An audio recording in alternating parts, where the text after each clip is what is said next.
again by Benning. Darnell Nurse left it in the corner, gets up center. Perry scores! Corey Perry!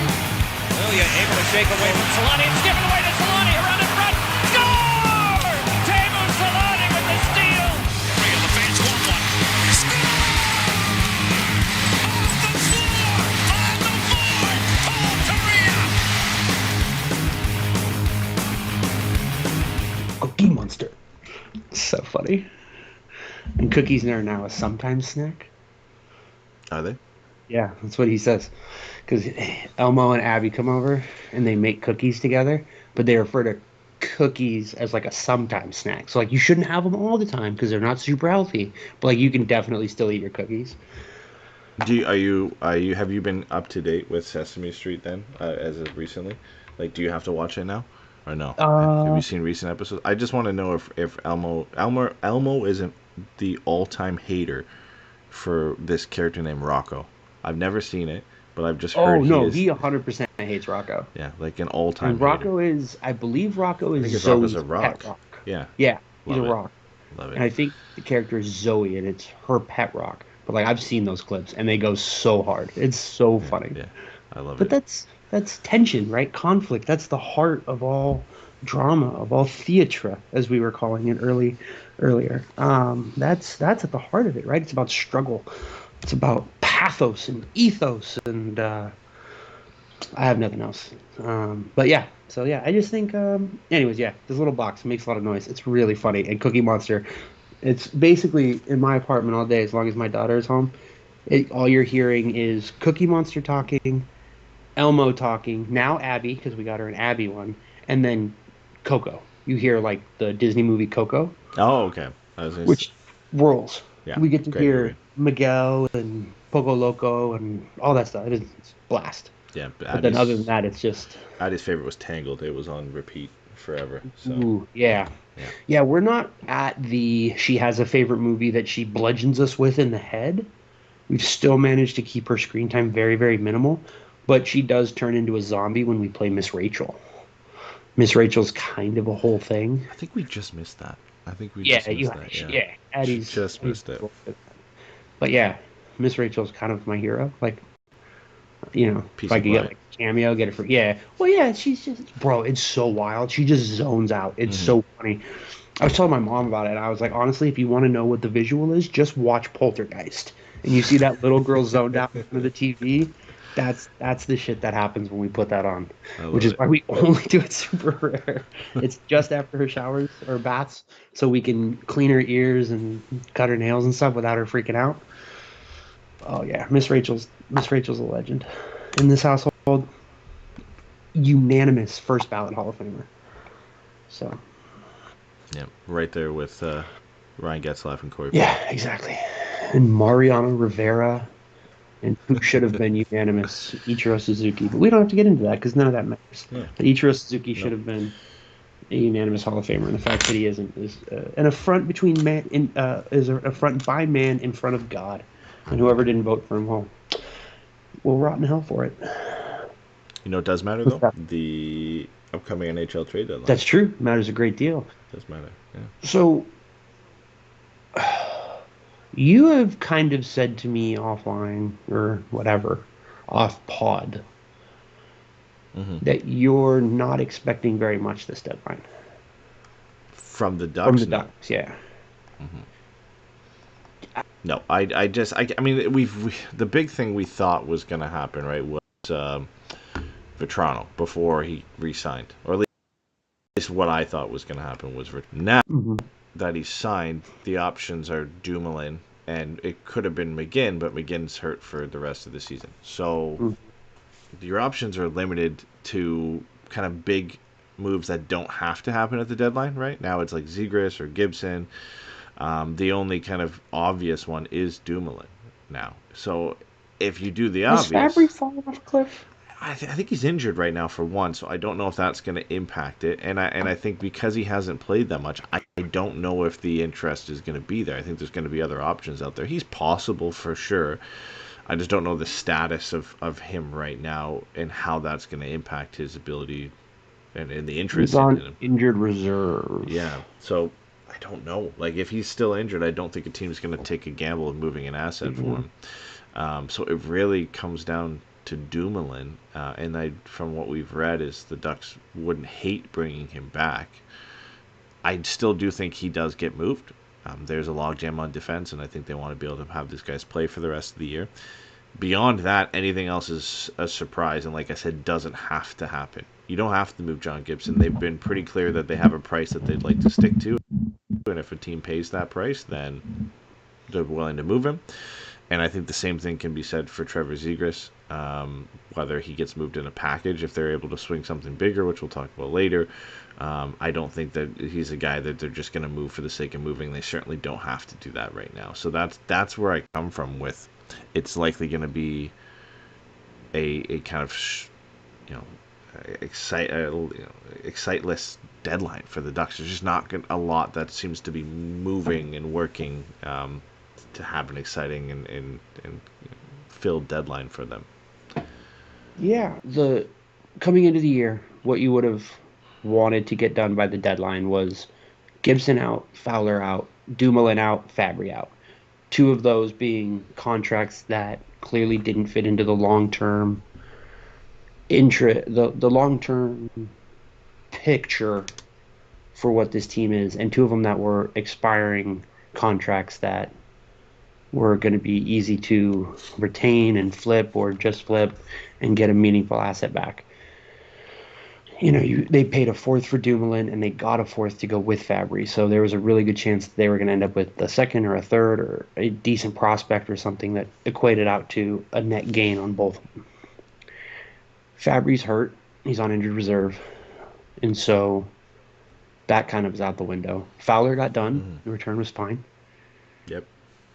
Gibson is still in the same waiting pattern where everyone's just kind of holding their breath, waiting for it to happen. Except he keeps having like injury scares.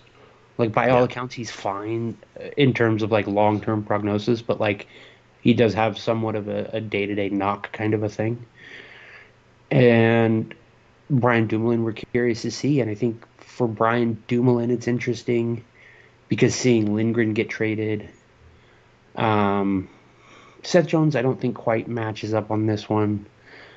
But seeing some of those trades, like even like Will Borgen, right, getting traded back to New York, like you can see little things here and there where you would have hoped maybe Dumoulin could have fit, and it's just interesting. So I think you're right, but I do think it's going to be a very interesting deadline. So, okay. Let me give you, I have 6 names that I think are untouchable at the deadline. Okay. Carlson. Yep. Cutter. Yep. Mason. Okay. Dostal. Fair. Yep. Zellweger. Yep. Minchikov. Yeah. Right? Yeah. Yep. Yeah, I would say I do agree with Mason, but he'd be my like 6 for sure. Like I think that one you could maybe flip. I'm confident having him on that list of you can't move him. I would say, with some of the moves we've talked about in the past where you've included him in, I would still do that, but I wouldn't touch any of the other guys. You know what I mean? He would be a guy that I could flip on in the right deal, but It would have to be the right deal. Yeah. I think the reason for me at this point that Mason feels like an untouchable at this deadline specifically is because it feels like if they're gonna move a forward, it's gonna be Zegras. Yeah. And so I think that just kind of, for the reasons of like fielding a roster, give Mason like plot armor basically. And I could see a world in which he wasn't traded at the deadline but was traded at the draft. Right. Now, I don't think that's likely, but I think Mason would be moved at the draft in some kind of big trade far more likely than he would be at the deadline, because I don't think the players you would give Mason McTavish for are going to be available at the deadline. with the Yeah. rare exception, with the sole exception, I guess you could say, of Elias Pettersson, right? Maybe that's the guy you say we give up Mason and we get Elias Pettersson in here for the stretch run, and going into the summer he has some peace of mind about his long-term future where he's going to be blah blah blah. Right. And I think if you're trading for Pettersson, you're fine giving up Mason McTavish. Yeah, for sure. But it is in the odd right deal materializing. Other than that, I would say like I'm not moving him out the door to bring in another young player. Like I'd rather just keep him around. Whereas with Zegras, I feel like we're kind of at that point where we might have to, right? I don't want to. I'd still rather keep Zegras around, but it just seems like we could be nearing that territory for him. But yeah, like those are definitely the only 6 guys. Like I definitely wouldn't include, Troy Terry or Strome or I mean Vetrano. You kind of have to include in there I agree. because he just re-signed. Mhm. Without that, you definitely throw him in being available. But I think you just have to include him because he just signed. But like Trouba, Radko, Dumoulin, Lacombe, Gibson, Fabry if he's healthy, Strome, Zegras, Killorn, and Terry. I think you include in there. Like I don't think anybody's taking Killorn, but he's definitely not untouchable because you wouldn't move him. He just might be untouchable because you can't move him. So He's, I posted about this on Blue Sky today.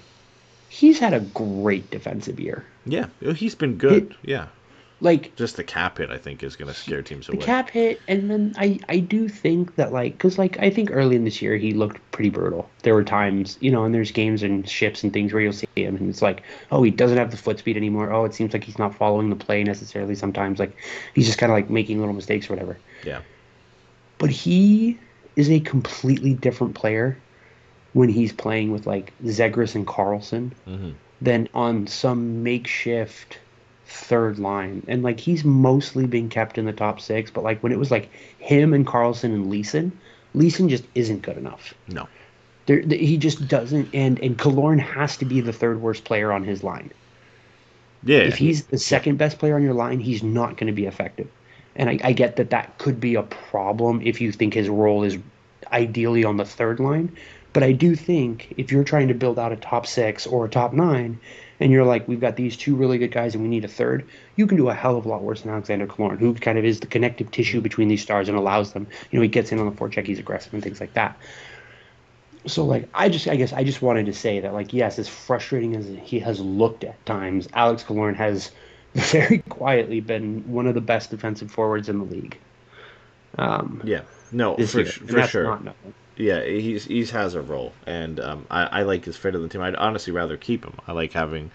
We need some veterans to stick around on this Yeah, team. for sure. And I'd certainly sooner would move Ryan Strome. I think there'd be more interest in Ryan Strome with the cap hit that he has and what he's been able to do this year than Alex Killorn. And that's not a slight on Alex Killorn. It's just a guy at 35 who's going to be making 6.25 for the next 2 years after this. It's very hard. Even with his track record and success, I think it'd be very hard to find a team that would be able to take that on, let alone would want to take that much on in a player like that. So, yeah, I think we're in the same boat there. The question just becomes is what do they do, right? And what do we see? Because I think Dumoulin is the most likely, but it's not a guarantee by any means. The Ducks, I forget who reported. It might have been Friedman, could have been Cervelli. I can't remember who reported, but the Ducks. I think it was the Ducks, Sabres, and Detroit. I think were still determining what they were going to do and if they were going to sell or buy at the deadline because they all 3 of them have options to do either. So I think Dumoulin kind of just depends on what the Ducks feel they can do. Now, obviously, coming off a big loss to the Blackhawks is not going to make them feel great about their chances. And we spoke in depth about it on the last show about whether they're a playoff team or not. I still think you should move him. 1, to get the assets back. I think he's been good. And it's not a slight against him, but get some assets back. And 2, there's a big logjam on defense we've talked about all year where Minchikov and Zellweger are rarely in the lineup together.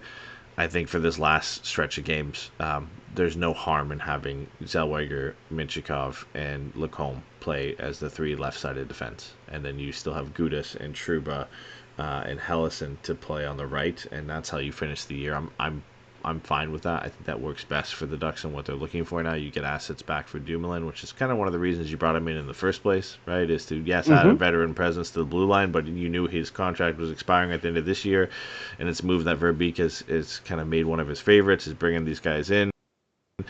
And then moving them on at the deadline. So I think it's the most likely. I don't think it's a foregone conclusion, but the Ducks can eat salary on that, and it's very attractive, I think, for teams to get Dumoulin, say, at 1.75 to $2 million. I think teams will be interested in being able to do that. Yeah, and even if it's his full cap hit, he only makes 3.1, right? Mm-hmm. Like, there are plenty of teams out there who can make that work. You can send him to a different team. Have them retain some salary. I am interested in that part of it. So this is one of those things that, like, okay, so let me say this. I think trying to talk about the Ducks and the deadline is kind of like weird and convoluted and aimless, because there's like trades they can make that kind of go in different directions. Mm-hmm. And I guess, as pessimistic or cynical as I've been about this season and their rise relative to the standings compared to the years previous, I guess you have to say it is kind of an unquestionable success that they're not just straight sellers. Even if, in terms of underlying play, they are one of the worst teams in the league. The roster is at a place where there's not a ton of guys where you're like, we're still looking to move on from this guy. You're really starting to see the pieces of what this team is going to be moving forward when it is hopefully competing at a high level again. And I think that that's important. But I think it's interesting to me because I think that there are 3 players that the Ducks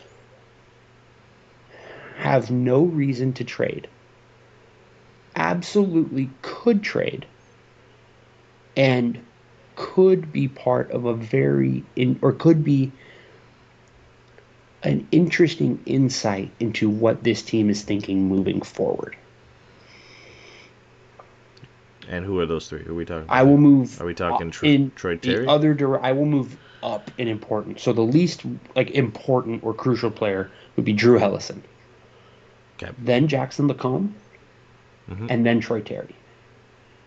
I think Troy Terry is the least likely to get traded because what you're hearing their name in things like Rantanen, which if you're bringing Rantanen in, you're not going to move a Troy Terry out because those 2 players line up timeline-wise perfectly. But if they wanted to, they could be very aggressive and go make some interesting moves, offering a top-line forward with term and a reasonable cap hit, especially with now that we know what the cap is looking like moving forward. Right. That's a very attractive deal. If you're Minnesota, if you're Winnipeg, if you're Colorado, who is trying to remake their team kind of on the fly, and if you're Colorado, like Casey Middlestat, Callum Ritchie, and like a first-round pick, for Troy Terry, that you could do worse than that. Yep. Now that means you still have to find like a long-term 2C, but like Casey Middlestat clearly wasn't it, and Troy Terry is better than Casey Middlestat, and I think he gives you the ability to drive play better. So you're making an upgrade at that line. You're just not necessarily addressing the position you were hoping. Yeah. But I think it's a net positive. And then again, with Jackson Lacombe, I'm so sorry. I'll finish real quick. No, you're good. And then with Jackson Lacombe, I think the thing is he has developed, he's the breakout star of Anaheim for this year. He's one of the breakout players of the league.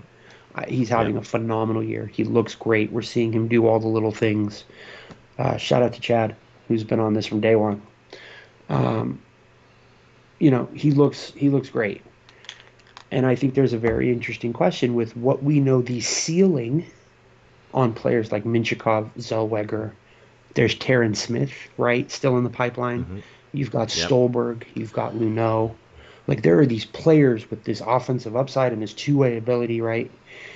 Stolberg, I know, is kind of an odd fit in that group, but he's a left-handed player.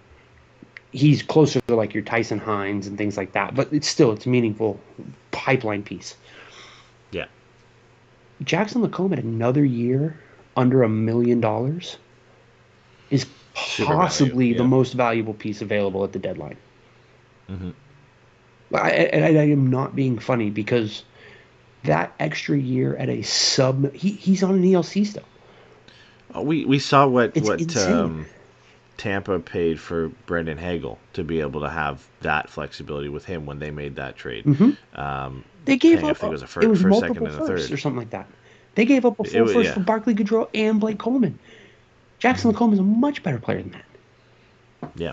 Yeah, it's one of those teams that, one of those moves that teams that are right up against the cap that want to compete for the next couple seasons. It makes so much sense for them to go do that and bring a player like that. And not only that, he's still good enough for the future as well. He's young. Yeah. He's got upside. Like, this isn't his ceiling. Like, he has room to improve. He's so young. He's only going to get better, you would think. Yeah. If you're, like you said, if you're one of these teams who are real tight up against the cap, there's a lot there to like. There is a Carolina, lot there to like. Toronto, Toronto's the one Tampa that sticks Bay. out for me.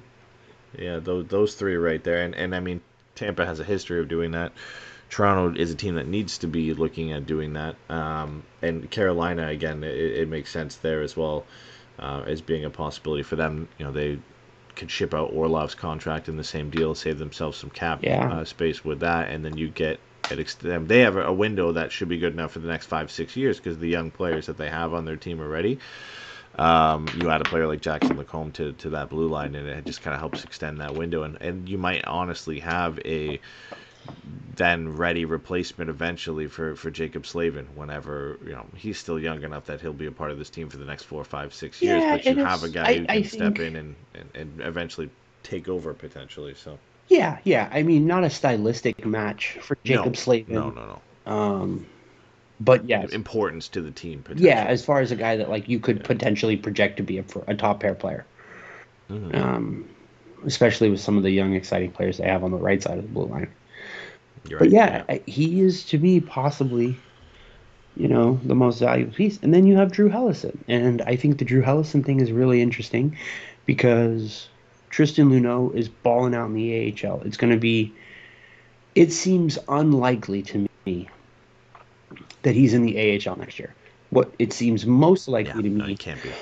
Is he's going through the Minchikov Zellweger thing this year of where maybe he only plays 45, 50 games, but he sits 4 or 5 games in a row here and there. I think that's a very real possibility with Tristan Luneau. And Jacob Trouba and Radko Gudas still both have a year left on their deal. You've got Noah Warren down there. Rodman Dionisio, I think, can play the left side. I think the kid they got in the Fowler trade, Biaka Budica, I think he's a right shot. Like, you know, Ian Moore is a right shot, and he's going to be ready, you know, make a push. So, like, in theory, you could use Drew Hellison as, again, a similar thing to Jackson Lacombe. I think the level of play isn't as high right now, but you can very clearly see how he could be a meaningful third pair guy on a good team that not only shores up their third pair now, but again, like Jackson Lacombe, provides that long-term upside and the ability to be a meaningful piece on the blue line for a few years to come. It's crazy to me that all three of those players, you can make an argument to trade them, and yet Anaheim is still going to miss the playoffs. And also, Anaheim feels like it's in a position where next year they expect to be in the playoffs. Like, all of this stuff with Anaheim, I guess that's kind of like... And making these moves might not hurt that either. Right. That's the thing, too, is you're moving these guys because an opportunity presents itself to make the team potentially better, or you think that it could make them better, right? Like, we've discussed a number of potential trades offline that includes both Zegras or Lacombe or Terry or whatever, and ultimately I would say the theme of those is the Ducks are getting the better player out of that, or arguably or getting better, or fulfilling a need they need, a need that they need to take the next step forward. So it's a weird situation. Like I think those are probably the three right guys to say that a trade. You can either make a trade to kind of move closer to getting to a playoff spot. You could also trade them for this season. It moves you further away from getting into a playoff spot, but it still makes you better. Like it's because of their age and I guess the cap hit for two of them and the term for Terry that it just makes it kind of a unique possibility. Because I mean, we could look at. I don't think it's out of the realm of possibility that Trouba or Gudas could go either. Like that's definitely possible. But those guys, you're moving out. To just kind of move out at that point, right? It's not. I don't see a world in which Trouba gets traded. That's how I kind of feel getting out of New York was such a contentious and protracted conflict and process.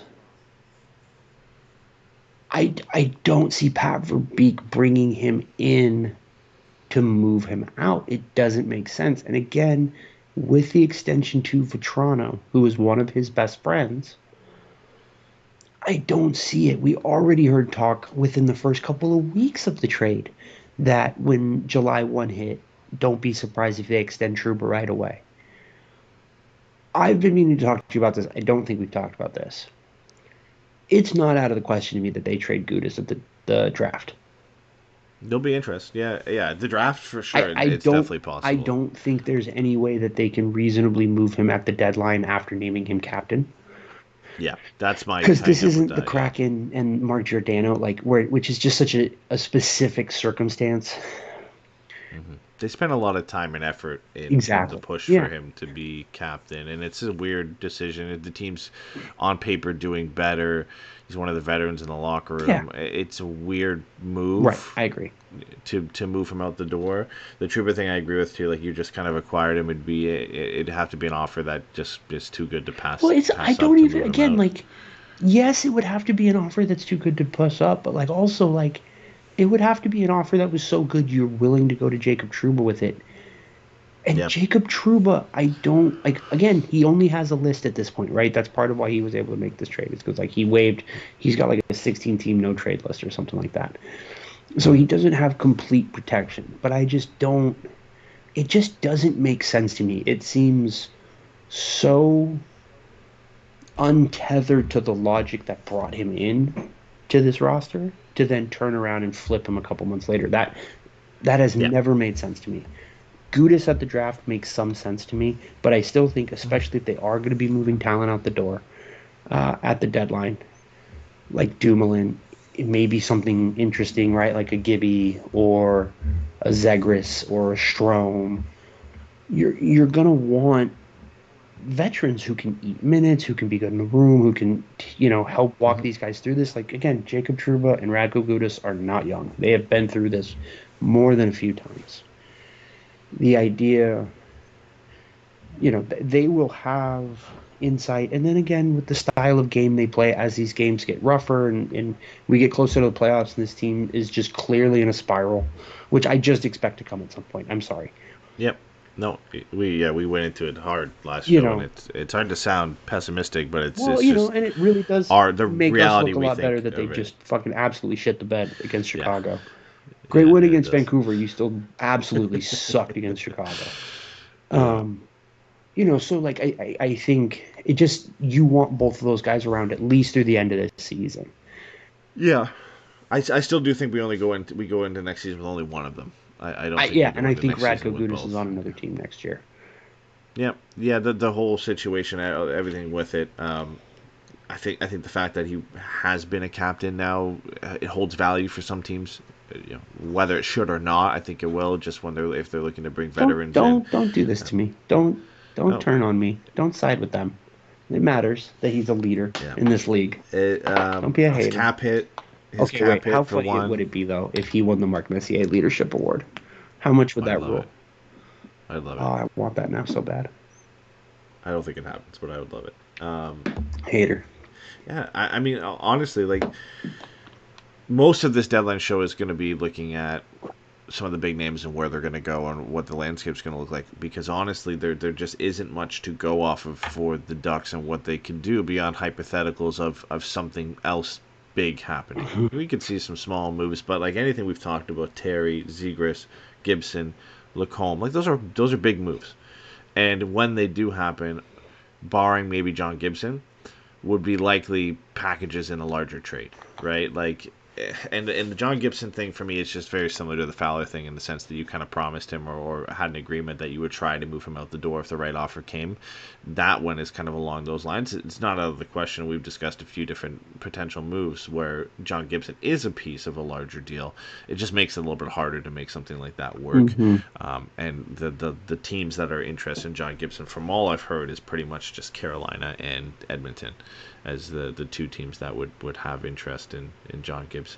And then also John Gibson would be interested in going to, because he wants to go to a team where he can be the starter or be in a role to challenge for the starting job and at least split starts. So it's a delicate situation that I think will be tougher to look at. But I mean, unless, do you have anything else before we start kind of talking the big moves that could happen for the Ducks that you want to cover? Because I don't want to dive into it if you have a couple other things. Wait. Before we dive into what? Like Rantanen and that Okay, whole so yeah, situation. so I do think, like, let me ask you this. Let's say they trade Dumoulin. What are you looking to get back? A second round pick? Yeah, I don't think he's much different than Ryan Lindgren, who just got moved. And I know that deal was larger and there's more pieces to it. But yeah, I'd say a second round pick is kind of what I'd look at. Maybe a third, conditional third, right? Mm-hmm. Like I could see it being something like that where that can turn into a second either this year or next year. I don't think you should take much less than that. And I think the what you get could depend on retaining salary or not. If you get a little bit more, but it's gonna land somewhere between a second and a third. And I think if it's a third, it's probably a conditional third. I don't see there being more value there. You're definitely not getting a first, and I think if you walk away getting less than a third, then you might as well just keep the guy at that point and keep him around. Like, I don't know about that, because I do think not having him on the roster means Greg Cronin can't fucking play him. Yeah, That's value, the net right? benefit. That has real value, right? That ice time is valuable. And so I think if it's it has value on a team side. I don't think it should have a B- prospect, like, you know what, whatever, man. Sometimes then there's more added in there. Yeah, then that's fine. If you want, and again, that's what comes back to the Ville Husso thing. If you think you just want a fourth and a B-level prospect who can help the Gulls in their playoff push, then, and you think that's more value than the third, then fair. And if that depends. I think a fourth on its own is a little like sure. A little lackluster, but again, if you can add to that and either help the goals out or get some assets, a player back that you think down the road could play a part role for the Ducks, then that's fine. That's fine. There's no difference for me between a third and a fourth. When you look at the data backing it up, there's really no difference between a third and a fourth and a fifth round pick. In terms of success and being able to draft a player that's going to play for your NHL roster eventually from those picks. They're all lotteries beyond really the top 20, right? So, and especially after the first round, it heavily drops off. Yeah. The other kind of name, and I have to admit, I saw a rumor reporting article that had absolutely no sources, no mention of anybody of where this rumor popped up from. It was literally almost as if it was being completely made up. It checks out. But being attributed to the idea of conversations exist and rumors and talking. But Ryan Strome to Washington. They need a depth center. He's got term. He would be a player that could play anywhere in their top 9. If he's their third line center, they're in a really good spot. Like, play him with his brother. They have 2 contracts that I think are incredibly attractive to Anaheim. In TJ Oshie's expiring 5.75, and in Nicholas Backstrom's expiring 9.2. They are already a little bit under the cap, which means any cap that you take away gives them only more room. I think a first and Nicholas Backstrom for Ryan Strome is like a really interesting deal, because it ends up giving them an extra $4 million in cap space that they can then go out and do something a little bit more interesting. Yeah. It's a player, like I said, it's a player with term. It's a player you can see fitting in there long term with his brother, all that kind of stuff. Like it's it makes a lot of sense on paper. Mm-hmm. That is the one. That is, I guess, the other trade for me that is like out there in a rumor that I do really like. I think that one would be very cool. Yeah, I mean, there definitely could be interest in Ryan Strome. He's having his best season as a Duck this year, which I feel like has kind of flown under the radar a little bit. He certainly looked a lot better, and there's certainly value there for him to go, not just to the Capitals, but to for any team to be interested in him. But the Caps are having a season I don't think anybody expected him to have. There is a lot of pressure, I'm sure, internally to like give it another go with Ovi for this year and next year. And you can bring Ryan Strome in, who is under contract for this year and next year, and then obviously 1 year later. And if you're the Caps, like any move you make is to go for it. Like there's no thought to after Ovi's contract right now. So that final year of Ryan Strome should almost be seen as a benefit to the Caps that you can probably move this guy out for assets later. If you need to, sure, yeah. If you need to, right? Or if, God forbid, if Ovi signs 1 more year, then you've got Strome for the full length of for the rest of the time that Ovi has. I don't think he's going to play this year, next year, and a year after, but you have that flexibility if he decides to come back and play, that you've got a player like Ryan Strome that you can have in your roster. He certainly fits with the team and their need kind of for some guys to fill that middle six and be able to play up and down the lineup if guys keep coming in and out with injury. So I mean, it makes sense. They've got cap space too. Like they have almost $4.5 million. So it's not like they have to move salary out the door, but it presents the opportunity for them to do so and then go explore other moves if they need to. And that's the thing. So there are a couple of things to me. Like I said, because everything you just said, I completely agree with, and there aren't a ton of teams that can take on a full $9 million salary. Yeah. Or there aren't a lot of teams that can take on an additional $4 million of salary, even if they're sending salary out the door the other direction, right? It's still $4 million more. The other thing, you're not going to have a later first-round pick anytime soon than whatever this one is. Mm-hmm. You are going to finish as probably the second or third team. I believe it's pretty clearly the second team, first in the East, based on the projections and where everybody's at. Yep. Which means even if you don't win, unless Winnipeg is out in that same round, you have the last pick of whatever little group, of every little chunk of 4, right? Mm-hmm. So, if you go on a deep run, this could be the 30th pick. That's a pick that's worth moving because again, your first round pick next year is more than likely not going to be that late unless you win the cup, and the likelihood that you are able to repeat the same magic of this year next year is unlikely. There's possibility there with Ryan Leonard coming in. Cole Hudson could potentially be trying to force his way onto the roster. They've got a little bit of cap space. They've got, like I said, those 2 second-round picks too. They've got those 2 big contracts coming off the books. That's about $15 million in cap space coming off the books. Like they have options to be better moving forward, but you might not get a better season than the one you're having right now, which means especially what everybody thought pick is a possibly best option for spending another pick on the OV years, because you don't want to do that at this point. But if you're gonna do it, this is the year to do it. Yeah, no, it 100% is. They have no reason but to go all in. Like you said, they do. Like, there's no need to focus on beyond Ovi right now, but they do have Andrew Cristall and Ryan Leonard and a few others that are on their way that could be good pieces for them post Ovi.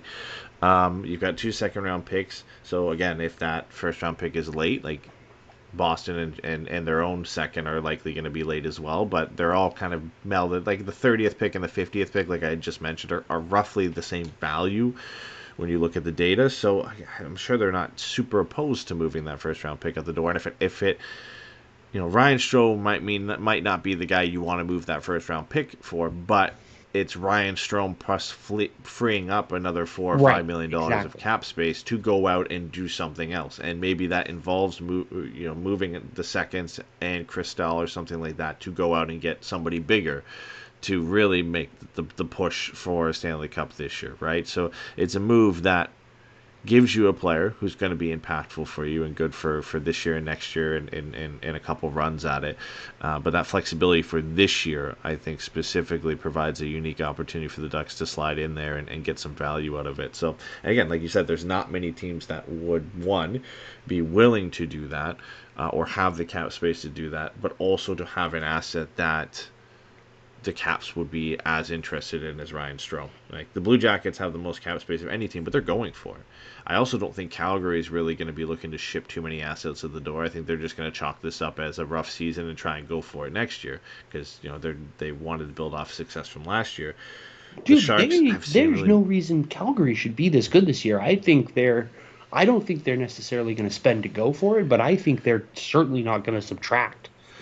Yeah, no, definitely not. The Sharks have moved out. Like, Granlund would have been a good fit for for Washington, but he's been moved out the door at this point, and I don't know if there's as many attractive pieces for the Sharks that they're able to move over there. So your list is kind of limited beyond there of teams that could afford to take on those contracts and then provide you with an asset at the same time that's going to be as attractive. So, we've talked about this endless amount of times, the Ducks being in a unique position with the amount of cap space they have to make these types of deals, and they still haven't.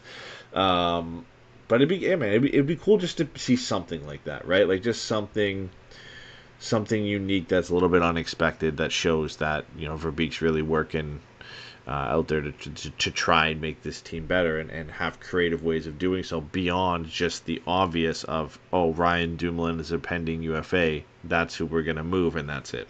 Yeah. Okay, now, one more quick stop before we get to the big stuff for the Ducks to get into everything else. The Ducks have 2 salary retention slots remaining. Yep. One assumes if they move Gibson, that's probably there. But it's not a guarantee they're going to move Gibson. Chicago doesn't have any now, because of Rantanen and because of Seth Jones and Jake McCabe.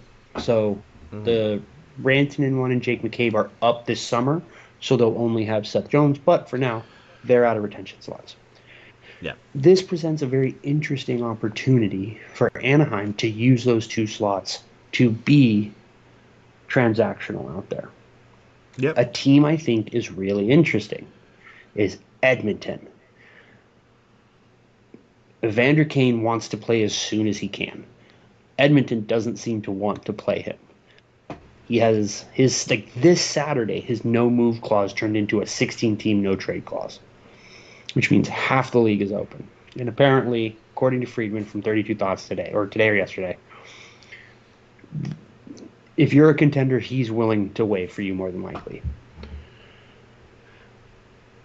If you're Anaheim, what would it take for you to eat half of Evander Kane's salary? He makes $5.125, so it's $2.5 million for another year this year, after next this year, one. right? Yeah. Is it just Savoie? Like, if it's just eat half of this and then trade him, and here's Matthew Savoie, like, is that enough for you? I haven't looked into. See, my thing with Savoie is I'm still hanging on to his value of where he was drafted, but obviously that has come down significantly since then. I don't even know, to be honest, how he's doing this year. So my initial thought with him, based on what I think of him, or as of well before what his value is now, is that's too much. But I don't know, what would you put his value, like if you had to equate his value to a draft pick right now, what do you say his value is as a draft pick? Like a second? At Third? worst, in low second. A low second? So, Because again, yeah. like, he was a lottery drafted skill player and he's a right shot. That feels like the absolute kind of ceiling of what you could get. And yeah, he's 37 points in 45 games in the AHL this year. So for me, that feels like the absolute ceiling of what you could get for that. I think the Oilers would have to be fairly desperate to be able to move something like that out the door. It's not providing them a ton of cap relief, to be honest. Like, it's $2 million. No, it provides them $5 million. Fair. Yeah, you're right. They get You're right, $5 yeah. million. And here's the other thing. Freed said this on 32 Thoughts. Is they want to add, at the minimum, they're looking to add a defenseman, but they also want to add speed in the bottom six. Boy, Isaac Lundestrom or Brett Leeson would look really interesting going the other direction as a bottom six player to provide some speed, a little bit of offense, but really more forechecking and speed. Like, those are interesting pieces if it's, Evander Kane and Matt Savoie for Isaac Lundestrom. Yeah, an added benefit for the Oilers in wanting to move that out too is they have Leon Draisaitl's extension kicking in next year. That adds another 5.5 onto So their more so than and then they also have Evan Bouchard, who's a pending RFA, who has to re-sign, and he's likely going to get a nice chunk of change as well. Does he hit 10 for you? Do you think he hits 10, or do you think he gets 9? So the tough spot for the Oilers is he's going to ask for more than Darnell Nurse because he's better than Darnell Nurse, right? So he's going to want to be the highest paid defenseman on the team. Without that Darnell Nurse contract, I think you could maybe convince him to be less than 9 or around 9. I think he's going to get 9.5 up to 10. I think that's what he's going to ask for. And he's in the right to ask for that because he is this team's best defenseman. And the Oilers have handcuffed themselves with a very, very long-term Darnell Nurse contract that does so not look great. Yeah, it does not look great. And yeah, I mean, the Oilers should be looking to move that out. Now, looking at all things kind of tying into it, yeah, they should be pretty desperate to free up $5 million, not only for this year but next year, because they're going to need it to just keep this roster together. Yeah, it'll be interesting. I would say, yeah, Matt Savoie over draft pick for sure, because the Oilers only have their the Blues second and third for this year. So I prefer that, and they don't have a ton of other prospects that are very interesting, I would say. Whereas Savoie, 1, helps you in San Diego, 2, has a track record of being be up in the NHL this year. Very well could be. Here's another. Speaking of speedy prospects or fleet-footed prospects from Canadian teams that are going to be looking to make a long playoff push, I wonder what Winnipeg would think about Brian Dumoulin and Ryan Strome coming in the door. For Brad Lambert and, like, I don't know, a first, a second, something. But yeah, I mean, could you imagine dropping Brad Lambert's athletic dynamism into this roster? That completely changes the tone of this team. I think the Jets could be open to moving him because certainly the season hasn't panned out the way they hoped for him. This guy was almost a point per game in the AHL last year. Now he's, I think, got 25 points in 40 some odd games this year. So it just really hasn't been. And he's played, I think, 5 games with the Jets and had an assist. So certainly hasn't panned out for them. So I don't think it's out of the realm of possibility they'd be open to moving him. I still think he has potential. I still think he'd be a guy you take a swing on and see. I like it. Yeah, I don't hate it. It's certainly up there as not out of the realm of possibility. And you could see Winnipeg likes to make those moves to bring in guys like Dumoulin and Strome, and that's the moves they kind of need to make at this point. They've got largely their top 6 rounded out, or like their elite level players. They just need to add depth to this team to help out. Strome isn't a like for like replacement stylistically, but Nikolai Ehlers is a UFA this summer. Bringing Strome in the door before Nikolai Ehlers walks out makes that transition easier. Maybe they want to, there's been a lot of talk about trading him, but as good as they've been, they're not going to trade him more than likely. So, maybe they want to reach out to him about an extension, but having Strome in the door gives them a little bit more leverage or allows them to kind of be like, you know what, that number just doesn't work for us. Have fun out there. I hope you get all the money you're looking for.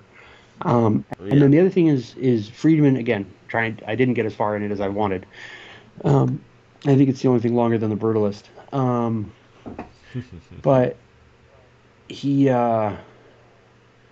mentioned that they want to kind of upgrade, or no, I don't think it was him. It was the PDO cast, part one. They were doing trades they like to see with Dimitri, Thomas Drance, and Jay Fresh. And they were talking about kind of upgrading that bottom three or that bottom pair left-hand D over Logan Stanley. Garrett Hull, who I follow on Blue Sky, has been pretty outspoken, especially this year, about how bad Logan Stanley's been. Brian Dumoulin's an immediate upgrade. Oh, for sure. You know what I mean? And Ryan Strome has term, which again, if you're a team like Winnipeg, is vital. You want to be able to try to keep guys there. And if they have term on their contract, it makes it easier. Again, as the cap goes up, $5 million for a third-line center is not bad.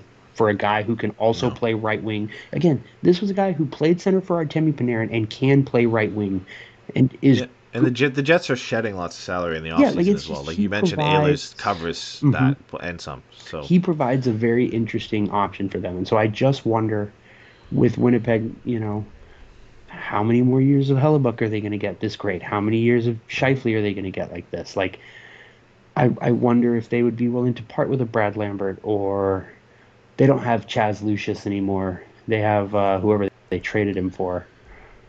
Braden Yeager. Braden Yeager, yeah. They've got Colby Barlow's pretty good as they well. Don't they have a defenseman that's pretty solid? They have a right shot defenseman, I think. Elias, whatever, it doesn't matter. But it's a team that has picks, has prospects. There's a fit there if Verbeek wants to get interesting, and I hope Verbeek doesn't get. I hope he doesn't try to take too big of a leap next year, or I hope he doesn't get complacent with the roster other than adding in his quest to be a playoff team next year. Because we clearly know, based on the way that they've been talked about over the last little bit, even coming into the year, he is going to want this team to make the playoffs next year. Ryan Strome is a player who is good enough to help with that, but he is not a player that is so good you should not be looking for opportunities to maximize his value, to maximize his impact on this team moving forward by trading him for meaningful picks and prospects. A guy like Brad Lambert, who was, again, expected to be a lottery pick, fell to the end of the first round. There's a lot of value there. Getting a first-round pick or a second-round pick and having that in your war chest. Again, you don't even have to make these picks, just being able to trade them down the line. These are all really good things. So I guess that's the one thing for me is, and this transitions perfectly into the name you want to talk about. Mm-hmm. And a thing I want to talk about, which is, should the Ducks buy for the future at this deadline? And Mikko Rantanen is kind of the perfect example of that. Yeah, I would say there's two names, and the Rantanen one has a bit more legs, but we talked about Elias Pettersson as well. But that's not one that really has to happen at this deadline, whereas the Rantanen situation kind of has to be figured out. If the Canes don't feel they can re-sign him, then he's gone. And I think it's as close to 50-50 as you can get right now. They've offered him, 12.75 is the rumor, or something like that. 100 plus, yeah. It was 100 plus million total, which is at least 12 and a half. And he turned that down reportedly. Thinks he can get closer to 14 is the ask. I wouldn't be comfortable paying that by any means in Anaheim, but it's just a deal that you see has to come to some resolution at the deadline, either staying in Carolina long term or going out the door. Whereas the Pettersson situation, the Canucks don't have to do anything. Even if they feel like he's not going to be here long term, that's an off-season move. It really does feel like an off-season move. The Canucks aren't in a position they have to make that move. They already made the big move in JT Miller. They have the luxury of, let's see how the rest of the season goes and then go from there. But Rantanen one is interesting. I don't think I've ever seen this, where a team makes a big acquisition like this and then all of a sudden a couple weeks later, a month later, he's potentially going back out the door. It is a bit wild. And we talked about the purchase price. It did feel like a rental purchase price for a player of that caliber. Netchas was having a great year, but as Netchas drew in, a second, I think? Or 2 seconds or something like that? Yeah. It certainly wasn't a price for Rantanen on an extension. So, you got a good price for him to go for a run, but I think they really did bank on the fact that this guy would re-sign, and they just got him for a bargain, right? Mm-hmm. That was their hope. I don't remember a time where we've seen this where a guy could go back out the door, but it does present an interesting opportunity for the Ducks to go out and finally get that elite winger that Verbeek said he kind of wanted to bring in and as a top line winger, he said top six winger, but we all kind of know he means a top line winger is a guy he wants to bring in. And like we talked about when we talked about being potentially getting Rotten in from Colorado in the first place, these types of players don't come available often, and when they do, the Ducks are in that period of time where this is when you go for a guy like this. Yeah, I think so. I mean, so the latest that I heard was they are willing to go and take the risk of him leaving, and if somebody doesn't give them an offer that they have to take, they're worth risking it. I wonder how much of that is, public positioning closer to the deadline to try to get as much as they can if they decide it's not worth the risk. He is a player that's going to cost you Trevor Zegras. Possibly more than likely more. Is he Trevor Zegras and Jackson Lacombe? Is it Trevor Zegras and Drew Hellison? Right, is there John Gibson in this thing with them trying to, upgrade their goaltending and things like that, and them being one of the last remaining teams that makes any real sense for a John Gibson trade. From an Anaheim perspective, I don't like that. I think it's going to cost $14 million to sign him, and I don't like that he's a left shot. Yeah, I'm definitely more concerned about the $14 million. The left shot thing for sure. I've been very vocal, but I'd prefer Mitch Marner over Rantanen, just for the fit of the team. Mikko Rantanen certainly is a great option to bring in and make this team significantly better. My one concern with this at the deadline now is, Chicago's already eating half of that salary, so he's very attainable for a lot of teams, and a lot of teams that would just be comfortable saying, we don't even care about the extension necessarily. Like, we just want you for this run, and then we like having the first right to talk extension, but it's not like a be-all, end-all of the deal. Whereas if the Ducks are to make this deal, it comes with an extension, like it has to. There's no way you make this deal and you bring him in and then lose him in the summer, right, especially if you're losing Zegras and Lacombe in that deal. So the competition and the availability for a lot of teams to get involved does worry me a little bit, that the price can get to a certain point. And just with the fact that Carolina's always already fumbled the ball here with bringing him in, and an extension isn't possible. Like, the Ducks would have to have an extension wrapped up at a reasonable cap rate for me to even feel great about it, feel comfortable with it. Yeah, I agree. I think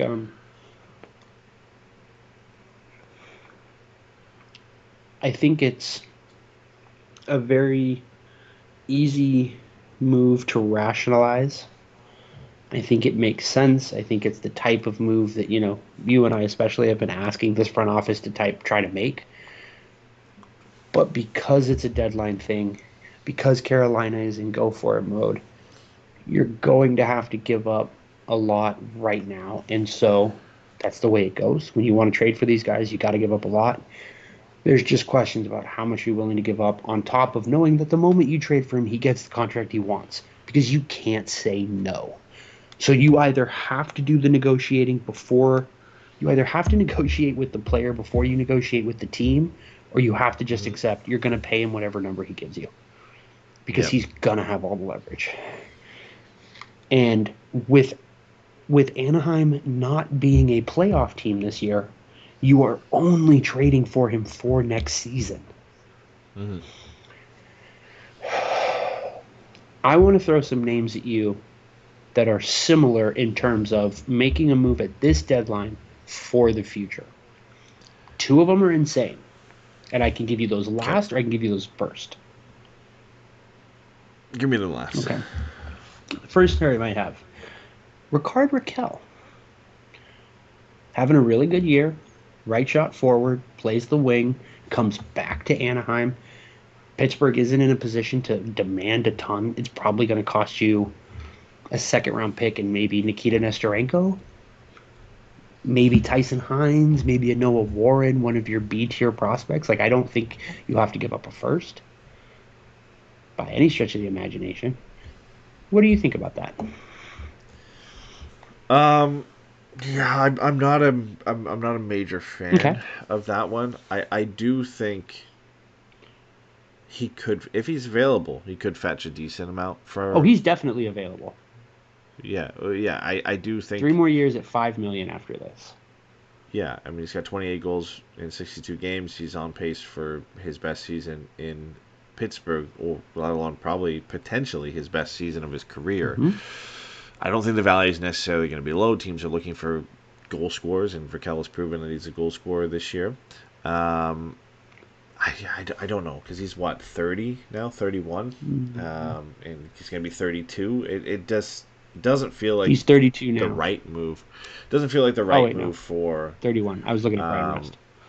Yeah, he's 32 in May. It doesn't feel like the right move for the Ducks to make at this point. If you felt they were be able to push for a playoff spot, sure. Like, he fits well with the organization. You could bring him back, whatever. He'd be a good guy to push for the playoffs for the next couple of years.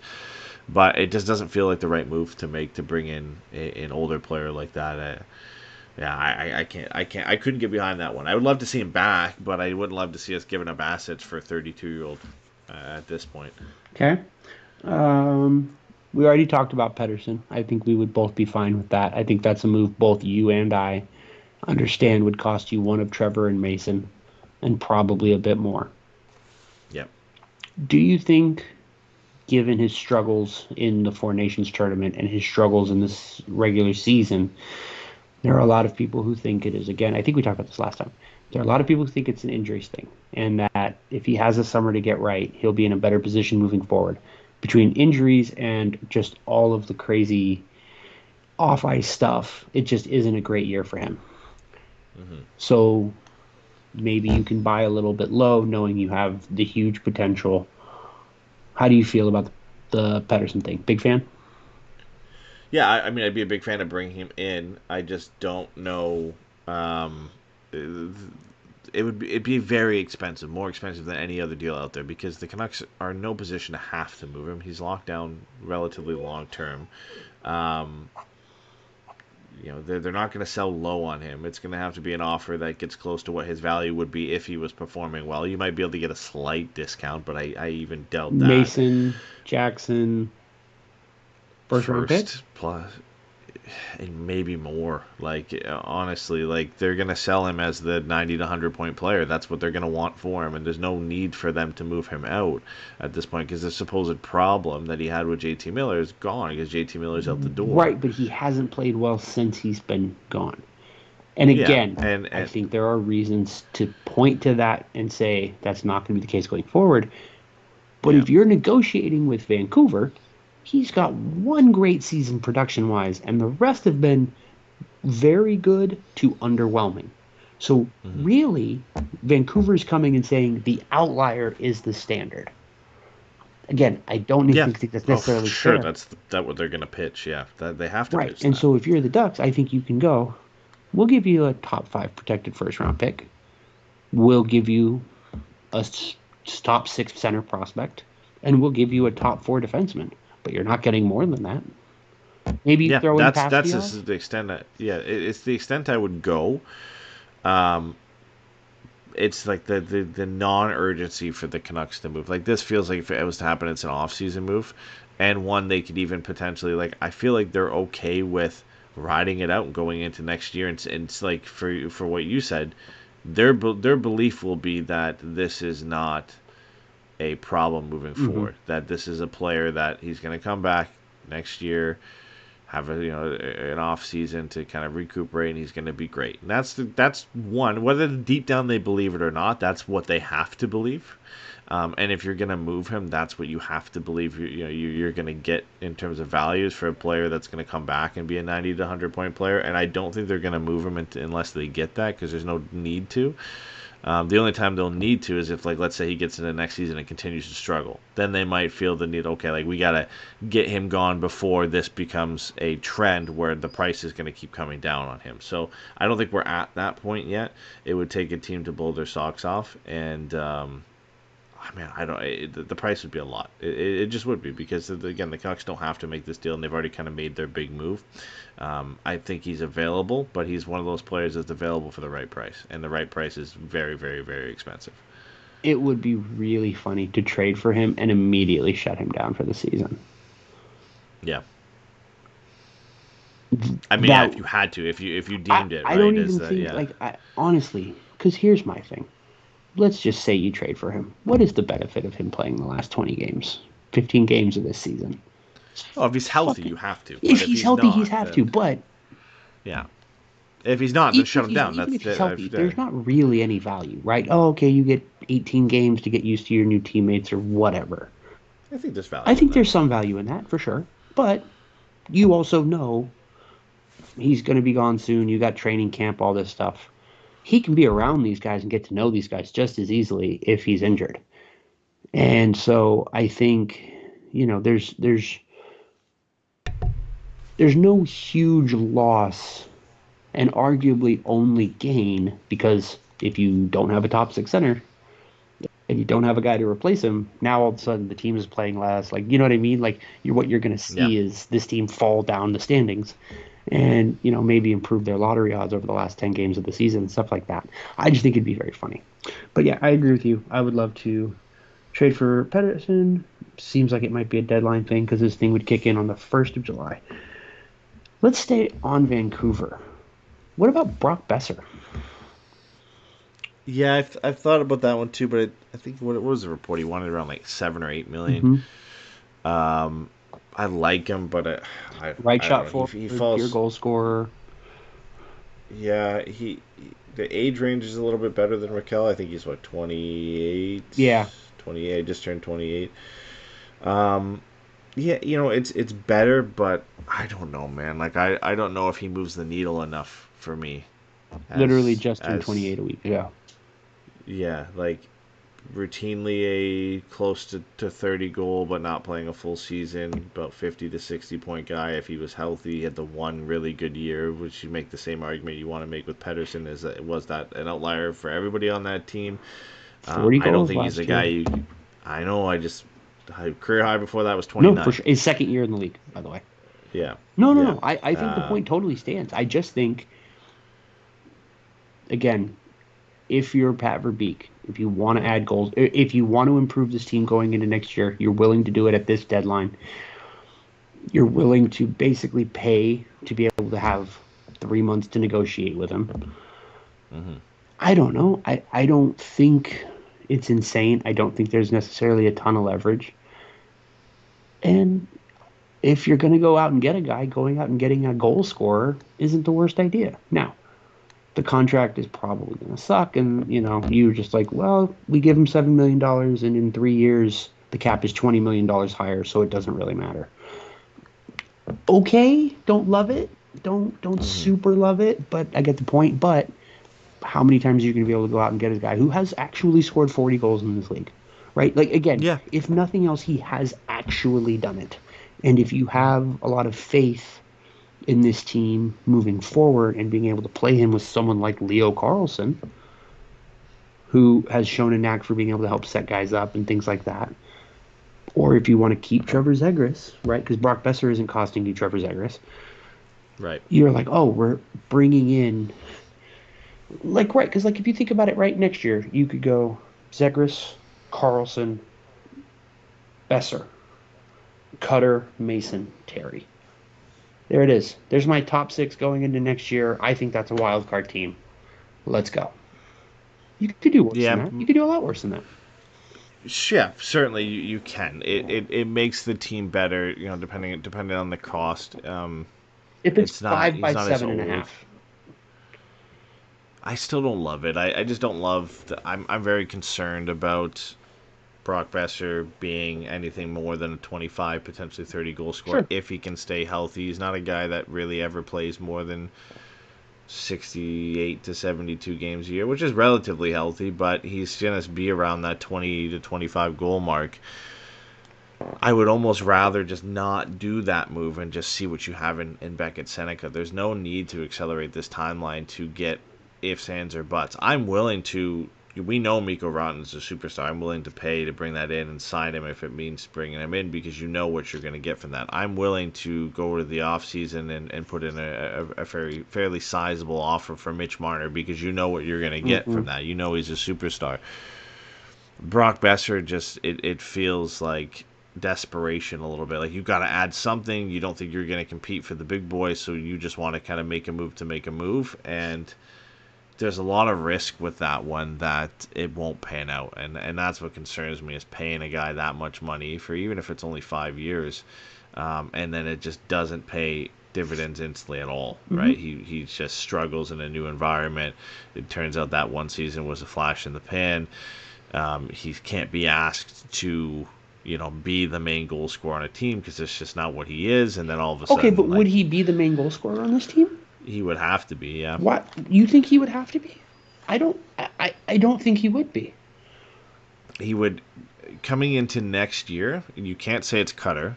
I don't think it's still Troy Terry. If we're saying he's a former 40 goal scorer, then I would say it would be Brock Besser. But even if it's Brock Besser and Troy Terry, like, I still don't think that's enough that I would be comfortable with relying on him.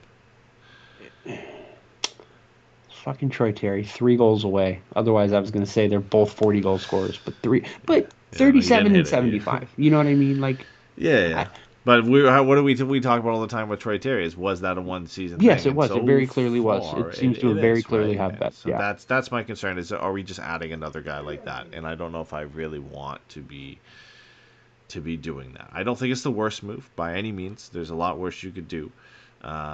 I just don't think we're at the point to be doing that right now. Yeah. And then again, you're going to be competing with a lot of teams that are going to have a lot of interest in a player that's 28, that was a former 40 goal scorer, that will go out there and pay for that. And it makes a lot more sense for them to do that, because their window is the next 2 to 3 seasons, right? So I don't think you're going to get him for the cheap, because there will be a lot of teams that are going to be interested in that and are more comfortable with that timeline than the Ducks should be.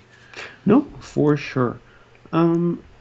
So let's go to the opposite side of the world, and because I'm an American, there's only one side. Doesn't matter.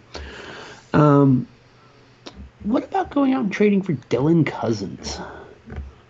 Yeah, so that's. I'm glad you brought that one up, because I've seen him, and since we're already talking about Buffalo, I've also seen JJ Peterka Okay. also be included in that. So both of them are interesting. The Sabres are a hot mess to even be potentially exploring moving either of these guys. As of right now, I would tell you I'm more interested in Peterka than Dylan Cousins. Dylan Cousins is a 3C is a little bit of a luxury, I guess you could say right now. It does maybe potentially free up some room to move McTavish down the road if you want to. Can I ask you a question? Yeah. Would you do, if it's, let's just say it's a 1-for-1, would you do Zegras for Cousins?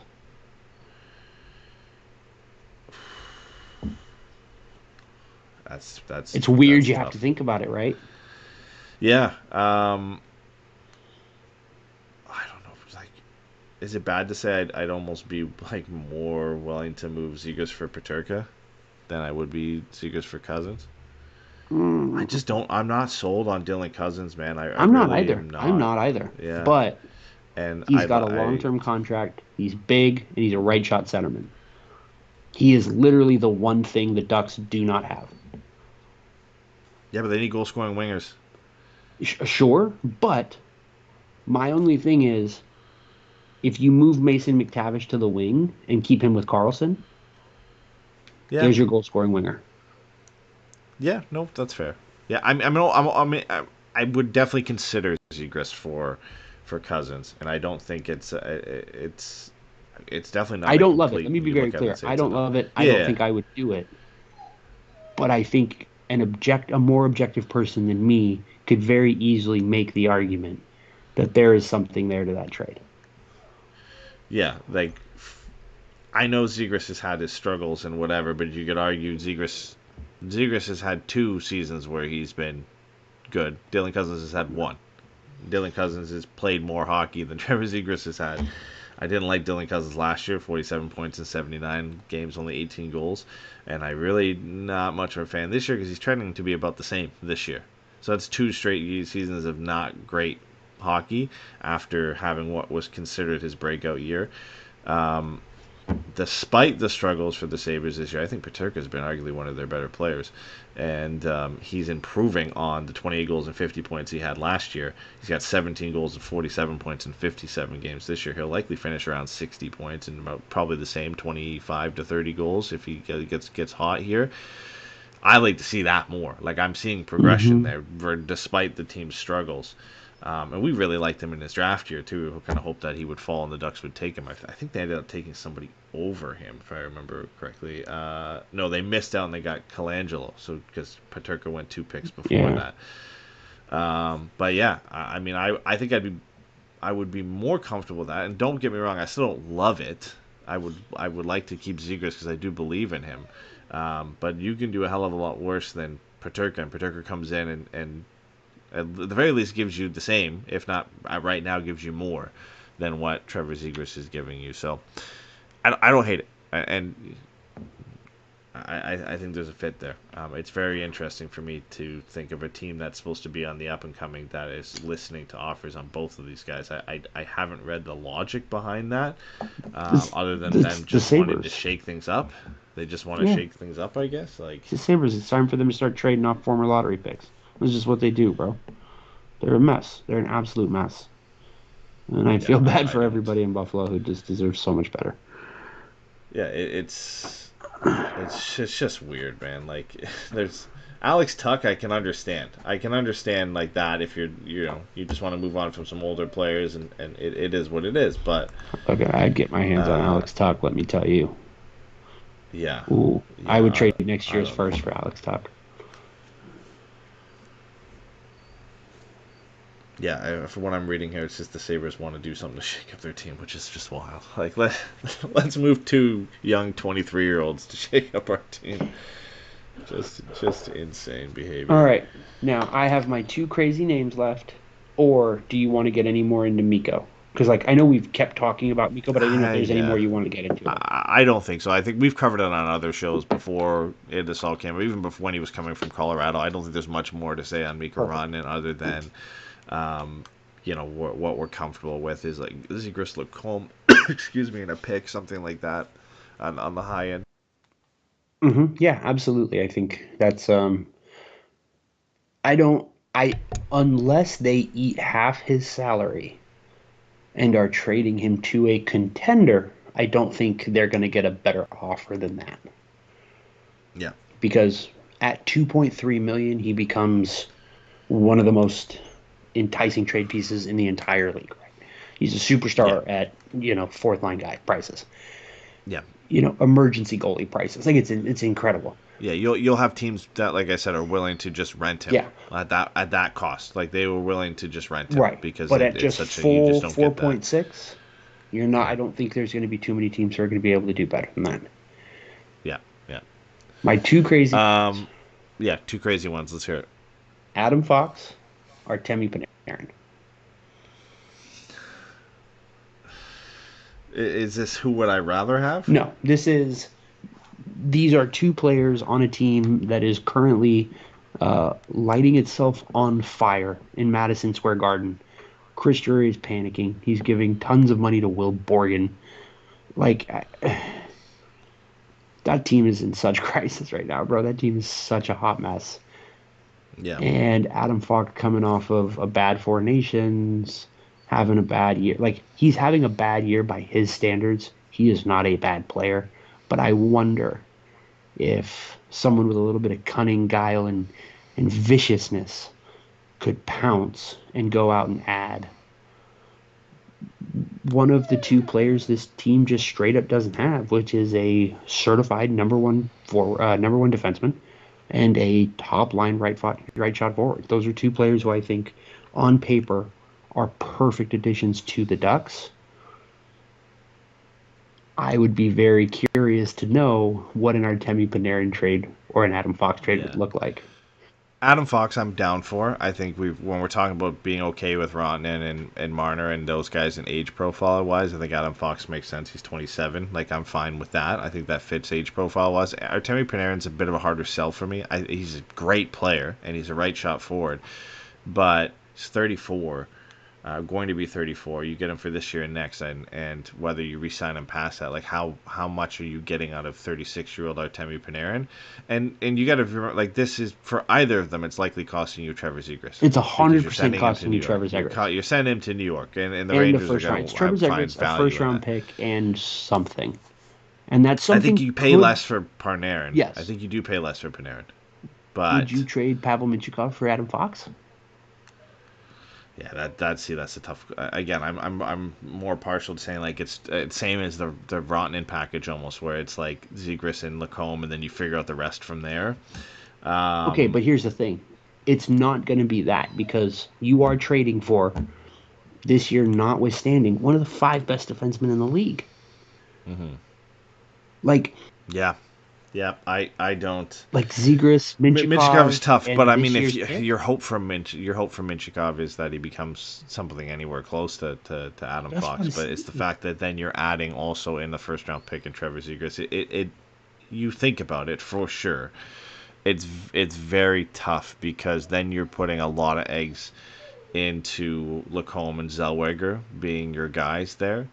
And I still do believe in the long run, Pavel Mintyukov is going to be the best of all the defensemen that we have. So it's a very hard sell for me on that. 4 years, $9.5 million for Adam Fox. I'm just saying.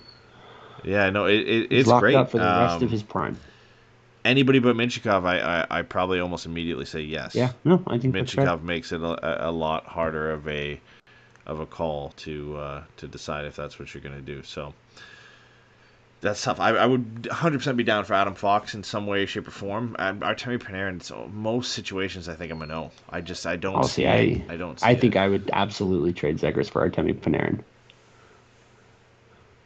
I don't know, man. You get 1 year of Artemi Panarin. Well, you get 1 year, and then you sign him to a 2 or 3 year extension this summer, or in next December, or this December, I guess technically, but next season.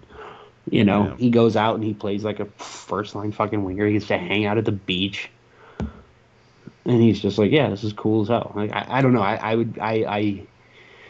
Again, if you want to go out and add a player to help this team take the next step forward, I think you could do a hell of a lot worse than Artemi Panarin. Now, here's the funny thing about these 2 players specifically, which is something we've already talked about. Jacob Trouba is still on this team. Yeah. And he's not going anywhere. So the idea of bringing in a Panarin or a Fox to play with Jacob Trouba is very, very funny. But those are 2 players I really like, and I think would be really good additions to this team. Because we've debated going out and trying to get Noah Dobson, and Fox falls right into the same category of Except getting a top end. Yeah, he's better, but you're getting a top pairing right-handed defenseman who's still relatively young, that can fit in and have an impact over the next 4 or 5 years. So that fits perfectly for me. But, yeah, Panarin's a harder sell. Like, I get it, but Zegras for Panarin just feels a little bit...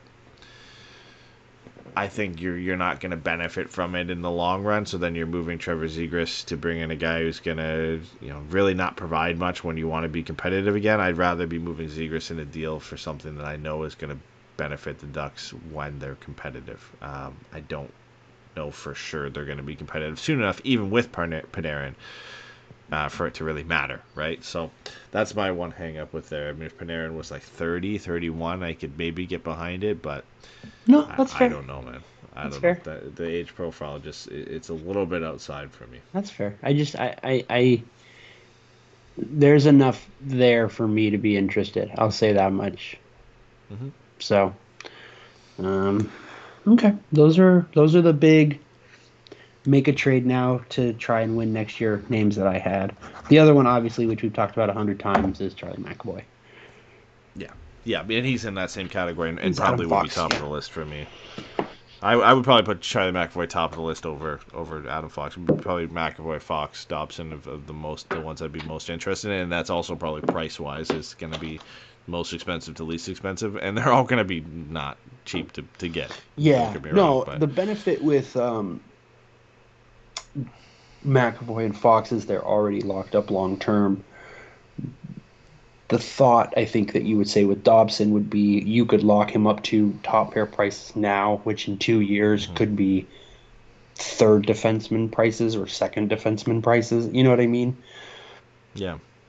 You kind of, but if you bring him in, you have to get him. Like, he's going to probably get what Evan Bouchard gets, right? You would assume? Yeah. Him and Evan Bouchard will get similar contracts. Yeah, for sure. So. Okay, so I'm going through this. Before I have a proposal of a player I want to make too, but I do want to kind of discuss the framework for the rest of this. I don't know if you're in the same boat as me here, but there's some big-ish names, but I feel like, especially if I'm listening right now, I don't feel like discussing guys like Brock Nelson. Like, is there, not to Anaheim, just in general right now? Like, I don't think we really need to cover these types of guys. I don't know. No, that's fine. Brock Nelson's younger than me, and he looks like he could be my dad. Yeah. Now, going through this list, one player that we've been reportedly linked with, according to the fourth period. Now, again, it says teams reportedly linked. I don't know the accuracy of this, but again, going back to the Sabres, talking about more 23 and 22-year-olds, Owen Power and Bowen Byram. But specifically, I want to talk about Owen Power. What would you give up to get Owen Power? And would you be interested in bringing a guy like that over to Anaheim? He's having a good year, having the best year of his career so far. I don't know what Owen Power is. I mean, he should be a shutdown defenseman with 40-point upside, which is very rare. I mean, are we saying 6'6", that he should be he should be Victor Hedman? Yeah, should be.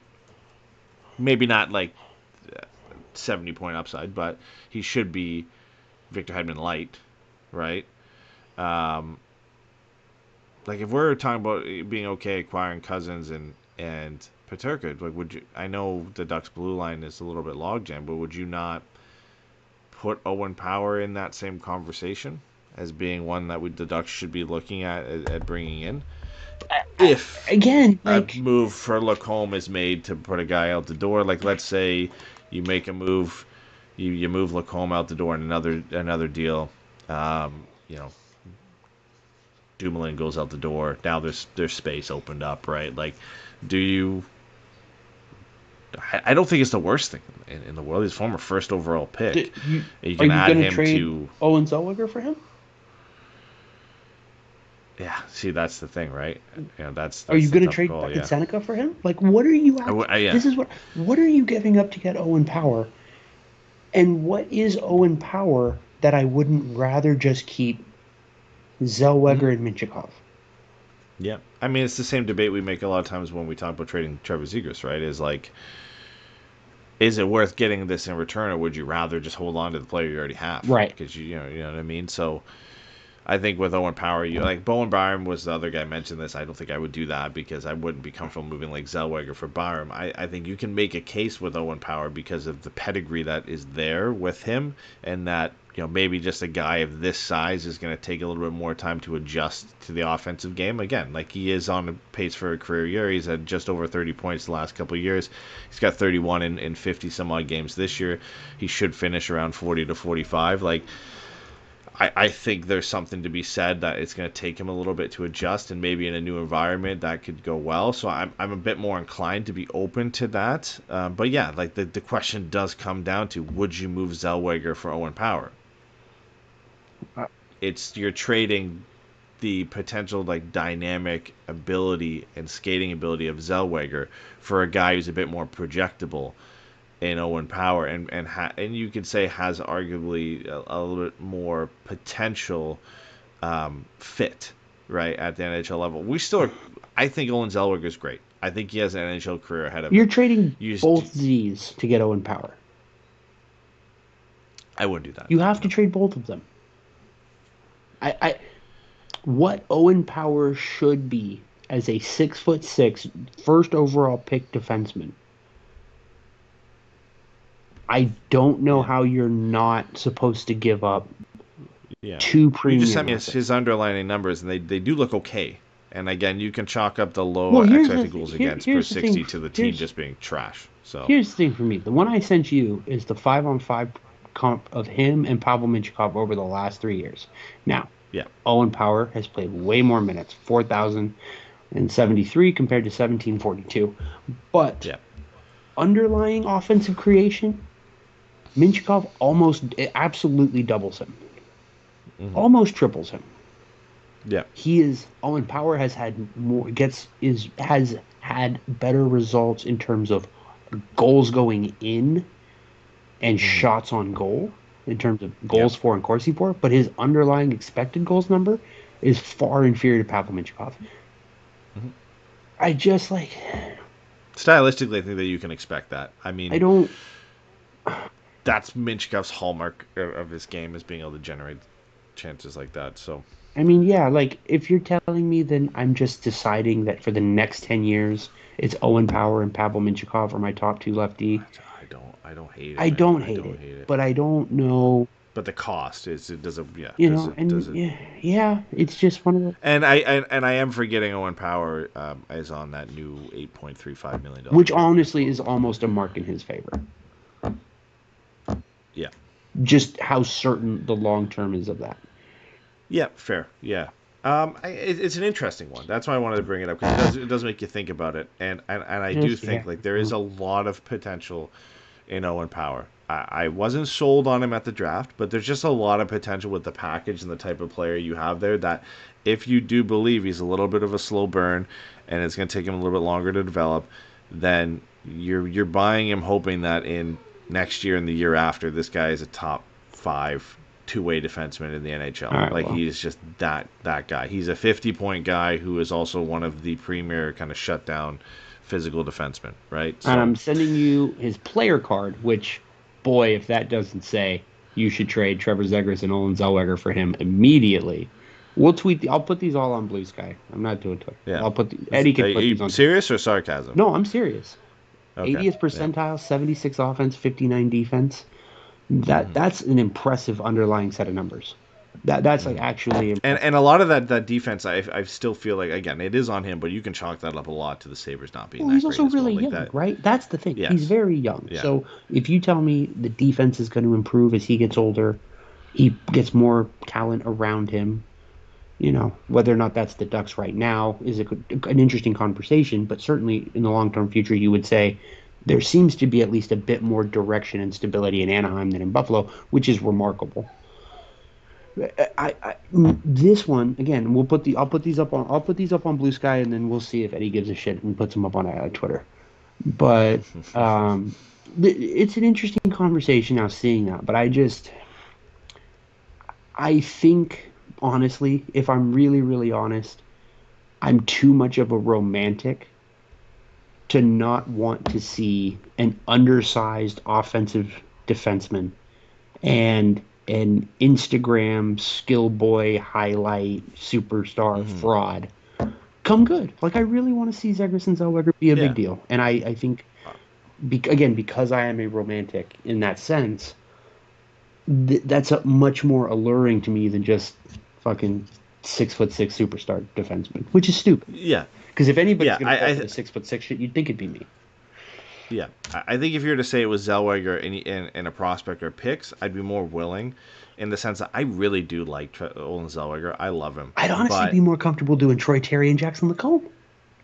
Yeah, no, that's fair. I think what I can argue with Zellweger is, in terms of the transition game stuff, you have that in Mintyukov, and you should have that in Leno as well, where you can get that elsewhere. And to say you could have Mintyukov and hopefully a top pairing right-hand defenseman you can bring somewhere else, but you have Mintyukov as your top pairing guy who could do that, and then say you have Power and Leno on your second pair. I don't know, man. There's something about that you can add a little bit of that size, and you don't really lose the offense. You lose a little bit of the transition game, but you have that transition game in Mintyukov and Leno, right? So I like the left side being Minchikov, Power, Solberg. It's just kind of a combination that's a good left. Yeah, no. Yeah, like it's size and skill, and in Solberg's case, just a guy who's going to punish you every time you're on the ice. It just depends on cost, right? Like that's the thing. It depends on cost, and I do really hope Zellweger comes well. It comes good, and I hope he comes good in a Ducks uniform. But when you say what would you be willing to move him for, I think Owen Power is up there of guys you could say, okay, like that's something I would definitely consider if it was.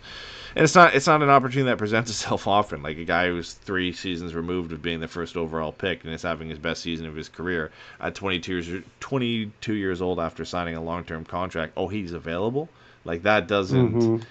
That doesn't happen too often, and again, he's just a guy in his profile that you old school hockey guys love. Like he just projects well. Like he's again 6'6", 226, and is not a detriment to your team offensively. He's actually a positive and a very very high net positive to your team. So I don't know. His PIMs are a little low for me. I don't like it. Never hit 30 once in his career. If you're 6'6" and you've never heard 30 PIMs, I don't know about that. It's a little sus. Another guy, a bit less of a profile going back to the Rangers, maybe Keandre Miller. He's apparently reported available. But again, the Ducks like, are also I'm not on that as well. I love Keandre Miller. I would love to, but like, do I want to trade Zellweger for him? No, I'd be saying again, this is more like Zegras. So would you do Zegras if it was Zegras for Keandre Miller? How do you feel about that? I don't love it because I don't think Keandre Miller solves any problems that this team has. Yeah. Yeah, again, he's a guy I like as a player, but if you told me the cost aspect again, of it, yeah. if you remove context and you just told me in 2 years for the next 6 years, I was looking at Keandre Miller and Tristan Luneau as my second pair. I like that. I like that a lot. That's a good second pair. There's a lot. If it means giving up Trevor Zegras for it, it's a little bit. It's just, and it's just like, well, I've got Lacombe, I've got Zellweger. And again, neither of those guys profile in the way that Keandre Miller profiles with his size, his reach, his athleticism. He's developing really, really well. He looks like a real player. I love watching him play. But it's just like, we're not fixing anything, and I don't want to give things up and make problems to fix problems that don't exist. So I'd love to get Keandre Miller on this team, but it doesn't mean anything on this team. Mm-hmm. We're on the Rangers, and you brought him up, and he's a guy who could potentially be available. What about Mika Zibanejad in a potential move to bring him over? I'll tell you what, man. And I said this. I think I said this to you like a week ago, a couple days ago. It's a couple days ago, yeah. But like, if you told me that they missed out on Rantanen and Marner, and they were like, let's bring in Zibanejad, move him to the wing. He's going to play on our second line. Like, I don't hate that. I don't love the deal. I don't love the deal structure. He makes like $1 million in salary every year, and the rest of it is all signing bonus money. So it's buyout proof. It's also the type of contract that historically the Samuelis have not been keen to give out in terms of signing bonus money. I don't know what the bonus payout structure is. I know the assumption is usually a lot of it's July 1 or sometime over the summer they get that fat payment, but it could be spread out, right? Maybe the bonus structure significantly changes the dynamics of it. I don't hate it. I think it's an interesting idea. He's certainly the closest. You cannot give up much because that contract is so bad. Yeah. So it is in its structure. I don't think the cap hit is bad for what you're getting in the player, but it's the structure, like you said. Like 8.5 for Mika Zibanejad, I don't think is bad. 72 points last year, 91 before, 81 before that. Like that's how much you pay for a guy who's a 70. Yeah, and I guess to be fair too, you bring him in and you're expecting him to juice the power play, right? Because he's a power play for the last 6 seasons, he's been at least a 70-point player, if not better. And he had the really good year 2 years ago where he was 39 goals and 91 points. He's scored 40 in the past. He's been close to 30, if not over 30, a few seasons in his career. He's having an okay year this year, not great, but the Rangers have struggled as a whole. And it's really like I said, his first bad season in the last 6 seasons. So I don't hate it. Like, he's the next step down and at the top of the next tier, right? Like, you've got Ronton and you've got Marner, who we already talked about, and then the next tier below that, he's like at that top of that next tier, right? I don't think there's many other better players available out there than what you're guaranteed yes, to be that's- getting from that's Mika I Zibanejad, was right? not looking I don't at mean it that as way, yes. players as a whole, but of those that could be available. No, 100%. Then I absolutely agree with you. Yeah. Yeah. And listen, I play center or wing, so you don't have to shoehorn him in at center if you don't want. I'd be really interested to see him playing on the right wing with Leo Carlson. That'd be really interesting because And Carlson Cutter. struggled at faceoffs. Yeah, just to help. Again, he can come in and slide in on faceoffs and take faceoffs if Leo's struggling with that. So you've got that flexibility there. I like it. I don't hate it. And again, goal scoring right shot player, right? So it's definitely, it's not the top of my list, but it's an interesting one. And again, the whole Trevor Zegras situation again. If you're looking to get Trevor Zegras to the Rangers, which it seems like every move is looking to get that way, that's certainly one way that it could be possible. And the Ducks don't get worse; they get better now for it. And he's right at the end of the age profile for me. He's 31, so he's like. It's not ideal, but you can take this and hopefully, if you're making that move, you take this as this is just a down year for the team in New York as a whole, and he should bounce back and be a 70-plus point player next year, right? So No, 100%. I think again, as an addition to this team, given his skill set and the success, I really like it. I'm sorry, I gotta send this to you. I just brought up his 1-year player card. God, that team sucks so bad this year. But no, what we know he can be, the level we know he can produce at, the fact that again, I do think he would be a big boost to the power play. That's a player I would be very interested in. I really do think, the thing that kind of did it for me is always the stupid shit that does it for me. But Leo Carlson said he spent a lot of time at the Four Nation tournament off ice with Mika Zibanejad and his family. Mm-hmm. Yeah, man. Sounds like he likes the guy. Sounds like he knows the guy. I don't think that hurts. You want to, again, it's funny because it's a Ranger, so maybe Mika Zibanejad and Jacob Trouba aren't great friends or anything weird like that. I don't know. But it is very funny. But I don't think it hurts. I honestly think if I had to pick someone, I would probably take Chris Kreider over Mika Zibanejad, just because the Ducks don't have that type of player, someone who's going to, kind of go hard to the net and all that kind of stuff. And then I do think if you're adding Kreider, you're hoping, I think we've talked about it earlier, but like you're hoping he comes and helps kind of get to Z and help Z kind of pop out of a slump. But, Mika Zibanejad's an interesting name for sure. And I think as a consolation prize, depending on what you would have to get up to bring him in, he's a very interesting player. I don't have any other major names off the top of my head. I have one thing, unless you have anybody else that I do want to discuss just regarding Zegras, but I do want to. Do you have anybody else that you would look at and say that could be a big move for the Ducks at the deadline if they're to make it?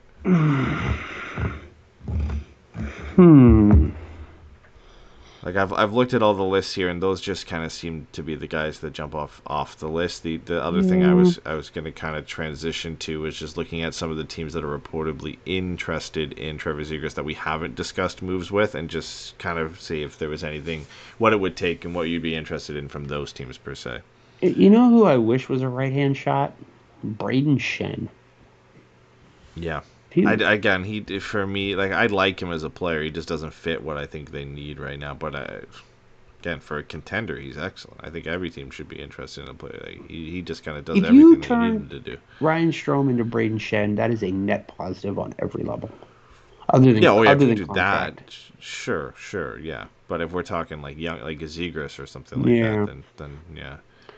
Let's see. Yeah, no, I don't think there's anybody. I mean, there's two names, I guess, that like are kind of worth bringing up. One of them because it's not going to happen, and the other because it could. And they're right up the freeway. And it's Quentin Byfield and Brent Clark. Yeah. And Quentin Byfield, I would do that tomorrow if I could, but Trevor Zegras and Jackson Lacombe for Quentin Byfield?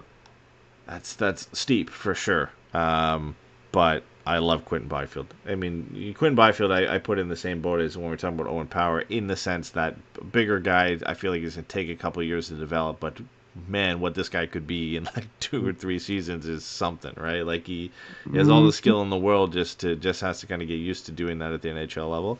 I still think Quentin Byfield is going to be an elite player in this league, and he's started to move in that direction this year.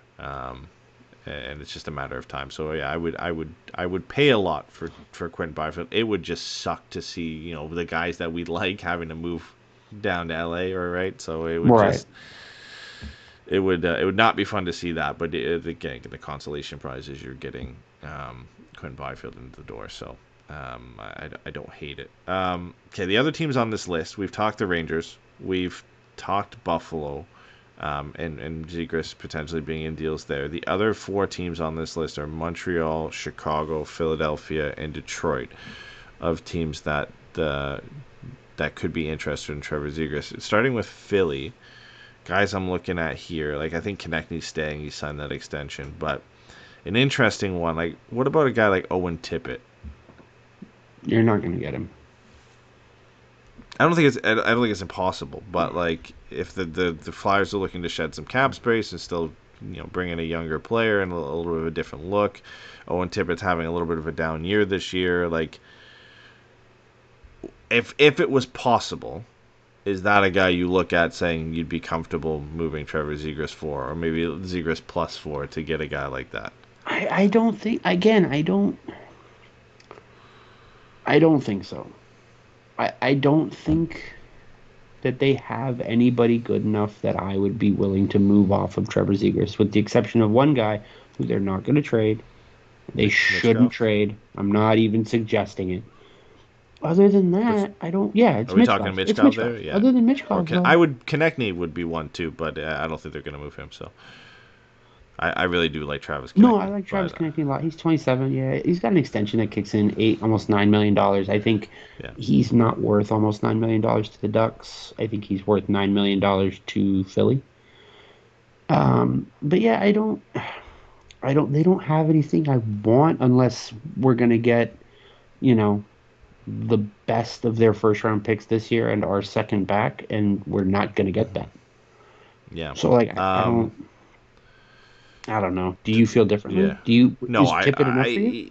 He would be the one I would be interested from there, but I don't know if I'm exactly sold on Tippett being enough. Again, we've seen 3 seasons from Owen Tippett, and he's been good. He's been about 26, a high level goal scorer, but yeah, he's 26. Like I don't think it gets much better from Owen Tippett, barring like a Besser type year where he goes off for 40, but that's like a one flash in the pan.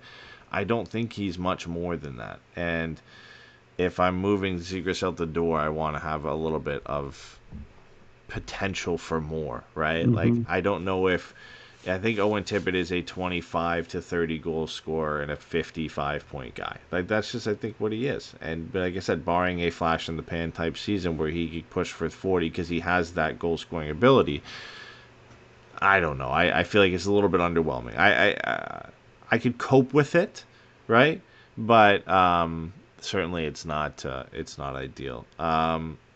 Detroit's the other team on this list. I think that one is fairly obvious. I look at the roster and I have no idea. I don't think there'd be much I'd be comfortable with getting and what they'd be able to give up. Like you're not getting obviously guys like Lucas Raymond, Dylan Larkin, Seider, Edmondson, and any type of deal at all. Definitely not just for Trevor Zegras.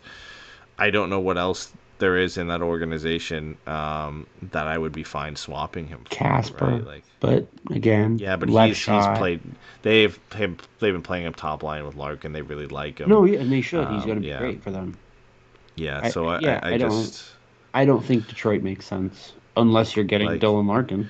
You could look at like Sandin Pellikka, who's been good for them this year in Sweden. Isn't that a fucking undersized left shot defenseman? He's undersized right shot defenseman, but still. Okay, well that's at least interesting. So you can kind of look at that. I think they'd probably want a little bit more than just him, but the other top prospect for Detroit is Nygaard Brandstad. who they just drafted, so you could maybe look at him. But it's, I don't know. It doesn't move the needle as much either. Montreal is another team reportedly interested in Trevor Zegras. I am very curious about Montreal. So what do you get back in a deal like that? Because obviously Caulfield and Suzuki are untouchable. You would imagine at this point Line A is probably staying in Montreal. Like, is it Slafkovsky? So here's the question for me first. Would you do Slafkovsky for Terry? I think I'd do that, yeah. Like, I'm still not really sold on Slafkovsky, but he has been better this year. And if I'm going to talk about, bigger players needing time to develop and Byfield and Owen Power, then I probably should also loop Slafkovsky into that mix as well. So, because that's the one for me that, like, I thought about that a couple weeks ago, I guess, and it was very interesting to me just because, like, they want to take a big step, and that would be a very interesting way to get a little bit better. But Slafkovsky's only 20, and he's got everything ahead of him. And the Montreal people I've talked to do not like that trade. It's just something I was thinking about. No, yeah, and I don't. But I don't think. Yeah. Oh, sorry. Go. No, I don't blame them for not liking it. Again, you're trading a 20-year-old player who was a first overall pick for Troy Terry. Like, I don't blame them for even Zegras. Again, like, I think Zegras has had 2 seasons that were significantly better than Slafkovsky's best season for sure. But Slafkovsky is trending upward, whereas Zegras is trending downward, and Slafkovsky's 3 or 4 years younger. So even that, I think, would be a tough sell for Montreal fans. Demidov is the next guy on the up for them. Like, the only other interesting one I kind of see is Reinbacher. Like that. Yeah. Like, that's one maybe you could see. Here's the problem. So there are a couple of Montreal people who are unfortunately in my life, and the name that they always throw out is Logan Mailloux. Yeah, no, I'm good there. Which is why he keeps being in the trades. Yeah. The problem is, on paper, he's a perfect fit. He's been good. He hasn't been fine. Excellent. He's in the played AHL. well in the AHL. He hasn't taken the leap, but he's got good size. He's got offensive instincts. He's a right-hand shot. On paper, if you're trading Trevor Zegras, it's for one of those two guys, Reinbacher and Mailloux. Yeah. And they took so much heat for drafting Reinbacher over Michkov that they're never moving him. No. I think either of them you're selling low if it's a 1-for-1 if you're Anaheim. Yes, I think that's fair, for sure. I think you would need something else in there and again, they're always going to value prospects, but I think, again, as much as you want to count Zegras' struggles into it, you do also, if you're selling him, have to count on the fact that he had 2 65-point seasons. Like, you have to throw that in there. That has to be included in there as this guy has that in him, and maybe he just doesn't have that in him in Anaheim anymore. But it's not like Reinbacher's 20 and Mailloux's 21. It's not like Zegras is significantly older than these guys. And Zegras, again, has those 2 good seasons in the NHL where Mailloux's played, I think, 8 games with Montreal. Mm-hmm. I don't think Reinbacher's even made his debut yet. So you would have to get more if I was speaking from an Anaheim perspective. But I'm sure if you went to a Montreal fan right now, they would probably tell you that they would want more for than just Trevor Zegras. So before we started this, I threw into the Zombie SB Nation chat. Don't do the Deadline pod. Send me your best offers for Zegras. And I was going to surprise you with them because you don't know anything that goes on in that chat. And my buddy Scott, who's a Montreal guy, who used to do Locked On Canadians, said my base likely starts at Mailloux, Calgary's first this year, then either a prospect or a second. That's for Trevor's. Again, on paper, you have to take that. You have to take that package. A first-round pick, a top 4 right-shot defenseman, and another pick. Mm-hmm. That's a good package, especially given how fucking tragically this team has run Trevor Zegras' name, reputation, and trade value into the ground. Mm-hmm. So I think that's an interesting one. I think he makes a ton of sense in Montreal as the creative, zany sidekick to Nick Suzuki's fucking Captain Canada stick. You played Suzuki, Caulfield, and Zegras together. Makes a lot of sense. You could do that. You can also play Suzuki and Slafkovsky and reunite Caulfield and Zegras, who played together at the NTDP and are very, very close. Yeah. You know, they spent a ton of time. I mean, Zegras didn't play, I don't think, and he was over there in Sheshia with them, hanging out with Caulfield the whole time. Yeah. Or no, he did play. He just didn't play well and all that shit. But yeah, like, you know, if you're them, that's what you want right there. That's the perfect second center behind Suzuki, who is just, you know, again, I think he's the Canadian Dylan Larkin. I just think he's a perfect, not elite, but good number one center. Nope. Yeah, I'm there with that. Chicago's the other team on here. I'll do it. One name Give me Oliver pops Moore. off. Yeah, I think again you probably need more. The only other guy that jumps out, and I don't think they'd move him, that like I could be convinced on, is Frank Nazar. Frank Nazar, sure, yeah. Yeah, right. But like, him, again, Nazar and Moore are two of my favorites in their most recent drafts, and yeah, I would love to get my hands on either of those guys. Mm-hmm. Yeah, and Moore is playing. Where is he this year? He's in college, I think, right? So. Yeah. Yeah. And there's definitely options there, but I'm still more inclined to moving. If I'm going to move Trevor Zegras, it's a package of part of a bigger deal, rather than those types of moves. Because you're gambling there with one young player who's either struggling or is younger and still developing for another, right? Like. Mm-hmm. That's my concern with that. Whereas I know if I'm, packaging him for, even if it's bringing in Mika Zibanejad or something, like you're getting something in that you kind of know at that point. Is Brandon so there's or less of is a risk. Brad Lambert a quality enough prospect? I would think you would need more if you're Anaheim. I think so too. Because he's an interesting Brad piece Lambert, for Winnipeg. Brad Lambert's he is, but his value is also on the way down right now because he's following up a season where he's almost a point per game in the AHL with like half a point per game this year, and not. Yeah, sorry, I meant Trevor Zegras becomes an interesting piece for Winnipeg in theory. Yes, yeah. Columbus. Yeah, I mean they're interesting. losing Nick Ehlers.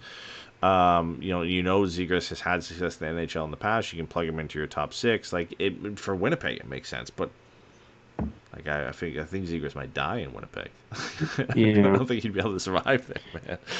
I don't know that he doesn't have the choice, I guess, because he doesn't have any trade protection. But he might not survive Winnipeg. So Chicago doesn't have shit. It's kind of a damn shame, but they don't have much. Well, no, that's not true because I do really like Frank Nazar. yeah, I like it. I like Frank Nazar a lot, and I liked Oliver Moore over Will Smith in their draft here. I will never apologize for that. I still think Oliver Moore will be better, and Will Smith getting drafted by the Sharks certainly doesn't help that fact and make me want to double down on these feelings, but I really like Oliver Moore. But I did have a trade I remembered in the interim that does not exist because there was no gap. What would you say to Trevor Zegras to the Colorado Avalanche for Casey Middlestat and Calum Ritchie?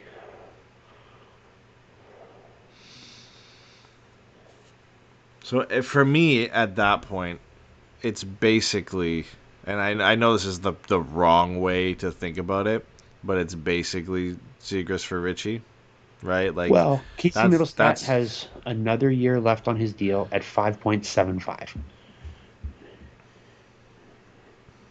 And let's see. Let me look up his career numbers. He's never hit 20 goals, and he's never hit 60 points. But in the 2 years he played 80 games, he put up 59 and 57 points. But Colorado is a contender right now, and he's clearly underwhelmed there. 33 points in 61 games. For your 2C, for a legitimate contender, you need to get more production, especially for a team that's been as injured and inconsistent. Having that just is going to help. But moving on. So, yeah, I don't think it's just for Kalen Ritchie. I think Casey Middlestat is, at the very least, flippable. You could put him in a 3-team trade. Fuck, you could send him back to Buffalo. My thing is with this, and I know you really like Callum Ritchie, but there's just something about him that scares me a little bit, that I don't know if he is enough. I don't know what he's going to be. Two things with that. A guy who's 6'3", 190, I would like to see physically dominate in the OHL. A guy who's 20, I would like to see statistically dominate in the NHL. And a guy of his pedigree, being a first round pick in the NHL.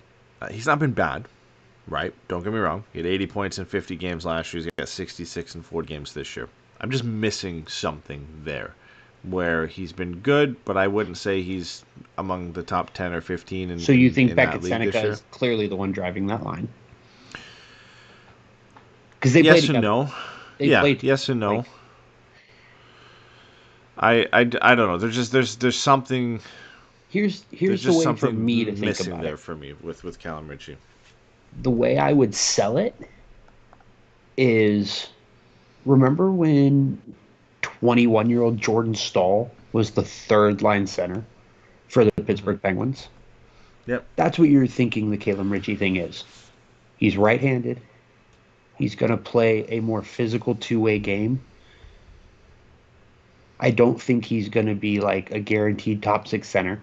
I think he caps out at a second-line center and maybe a lower-end one. But if you're telling me he's my third-line center in that Anton Lundell peak Anthony Cirelli role, I really like that. I like that a lot. Behind Carlson and McTavish down the center. Mm-hmm.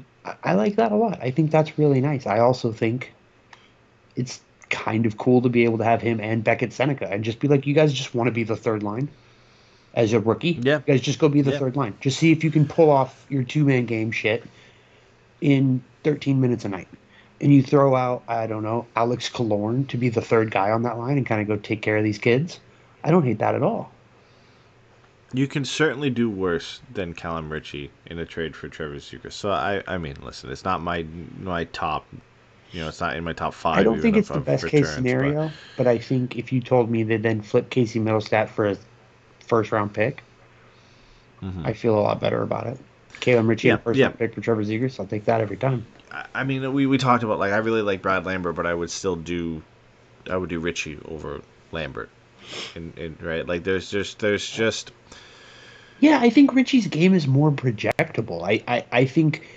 Yeah. I think your concerns are legitimate in the sense that he was drafted first overall by Colorado, and if you're Colorado, you're saying, can this guy make second line center? Can he really help step up and lift some of that load, carry some of that load as Nathan McKinnon ages? And that's valid from Colorado's sake. But that's not the question if you're from Anaheim. You're like, what do we do? What is this kid if we just give him third line minutes and we just let him go run crazy in third line minutes for a young team? Yeah. I think the calculus is different, right? Yeah. I still have no idea what we're going to be able to get for Trevor Zegras and what his value is going to be. There's obviously still teams that believe in him, but of course the talking point for a lot of them is going to be well, look what he's done lately. And the Ducks are in the position that they're just not going to move him unless they get what they want. So I always have to look at these as what I think is full value, and I don't think this is full value for what you could get for Trevor Zegras, taking all things into account. I 100% agree. So that's why I put it a little bit lower than that. But again, you can certainly, and we have seen it in the past in situations like this where teams have certainly done worse than that. And to bring in a player like Callum Ritchie certainly isn't the worst case scenario. The thing I come back to with the whole Zegras situation is my preference for him is to bring in either package him in a deal for an elite player, and the ones we've discussed, or to bring in a player that is young and around kind of the same, like a Peterka type player, right? A player who's young still, but also playing well, right? Like that's my kind of secondary option there. So if I'm not bringing in an elite player, we're at least getting somebody we know can step in the lineup now and has played in the NHL and played well. I would maybe throw like a higher end level prospect in there as in the same thing. But yeah, it's all close. It's all close, and at the end of the day, it's not one I would hate. Here's the question. Again, I'm just not a big Callum Ritchie guys. I know a lot of people out there who are big Callum Ritchie guys, and I'm sure they would think this is a steal. So here's the question: who's the worst player not in the NHL right now that you would trade Trevor Zegras for? That's so tough. Because we're basically talking prospects at that point, right? What's the worst prospect you would trade him for?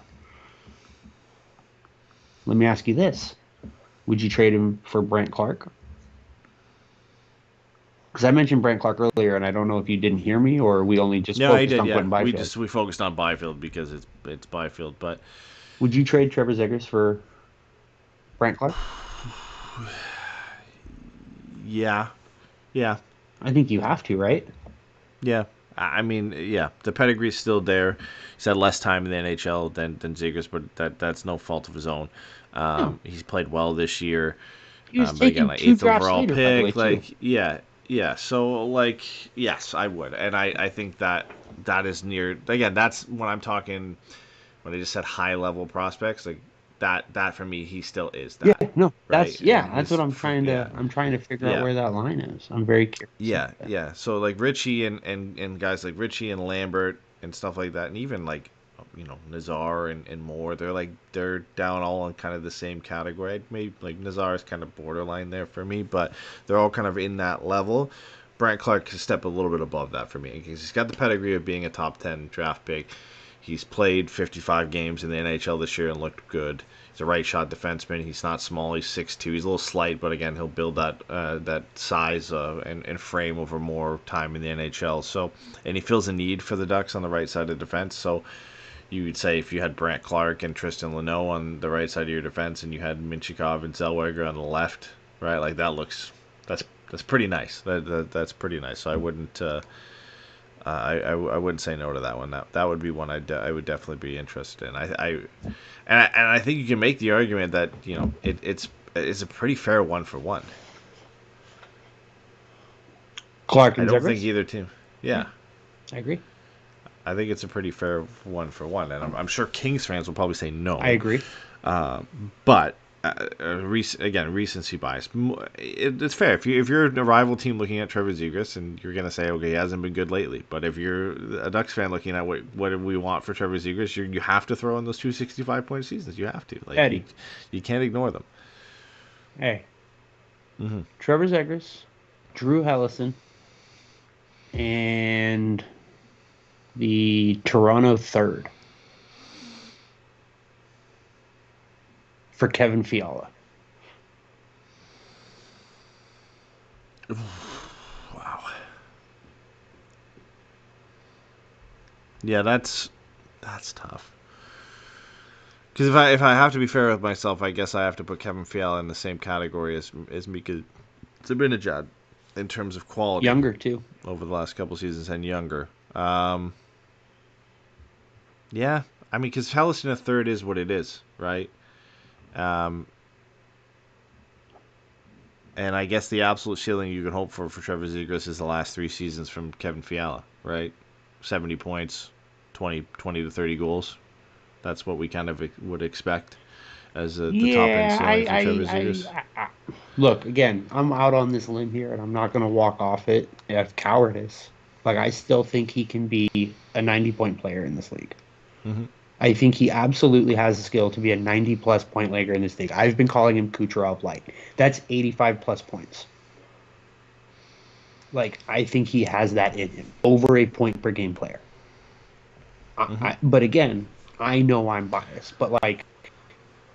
Yeah, I still think he has that potential. Star, but I really do think this kid's a star. And I think the longer that this shit goes on, the worse it gets. Because I think...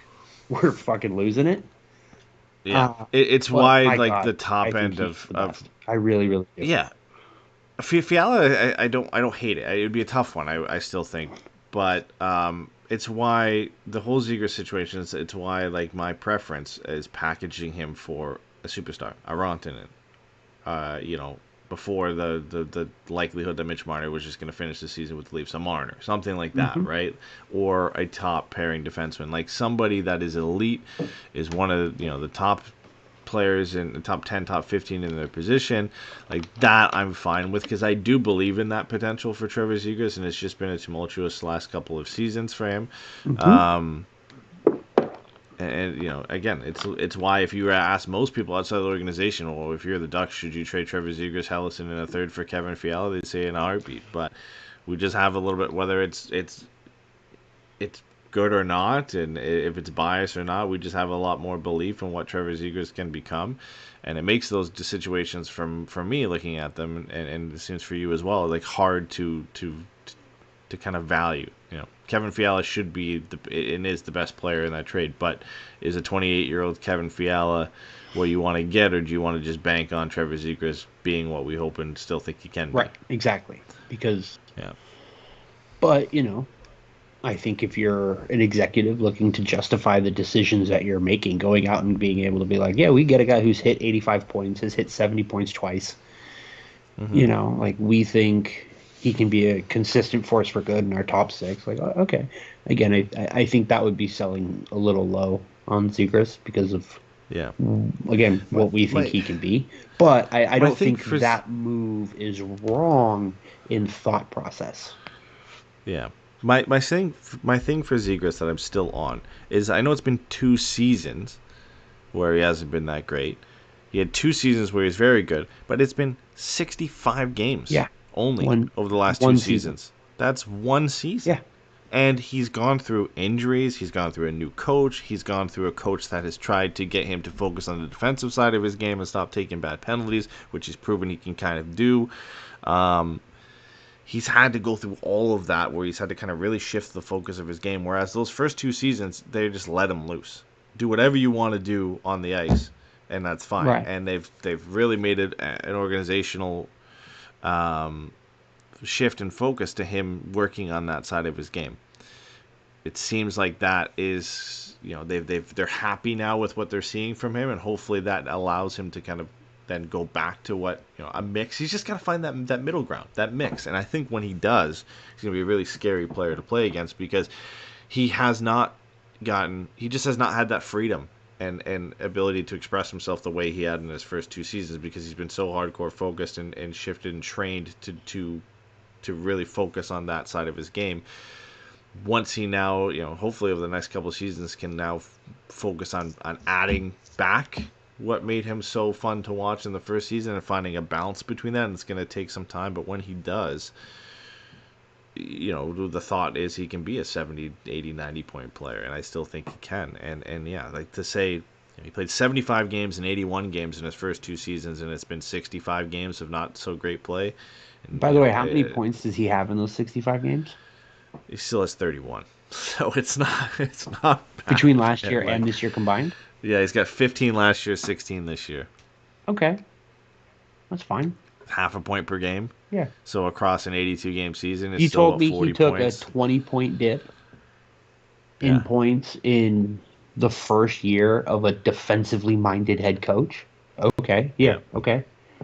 What does he do in the year after that? If that next year he fails to get above 50 again, then we have a problem.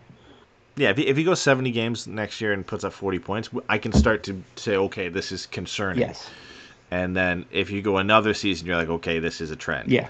But I think he hasn't even played as many games as he as a full season, as 75 and 81 before that. Like, he's not even there yet. So he's still a guy I just want to keep at the end of the day. Yep. And like I said, the only thing I'm not sitting here like worrying about is, like, I'm repeating myself, but like is the move for an elite player. That's the only one where I'm not sitting here like worrying, like, oh God, like what have we done, right? What have we potentially done?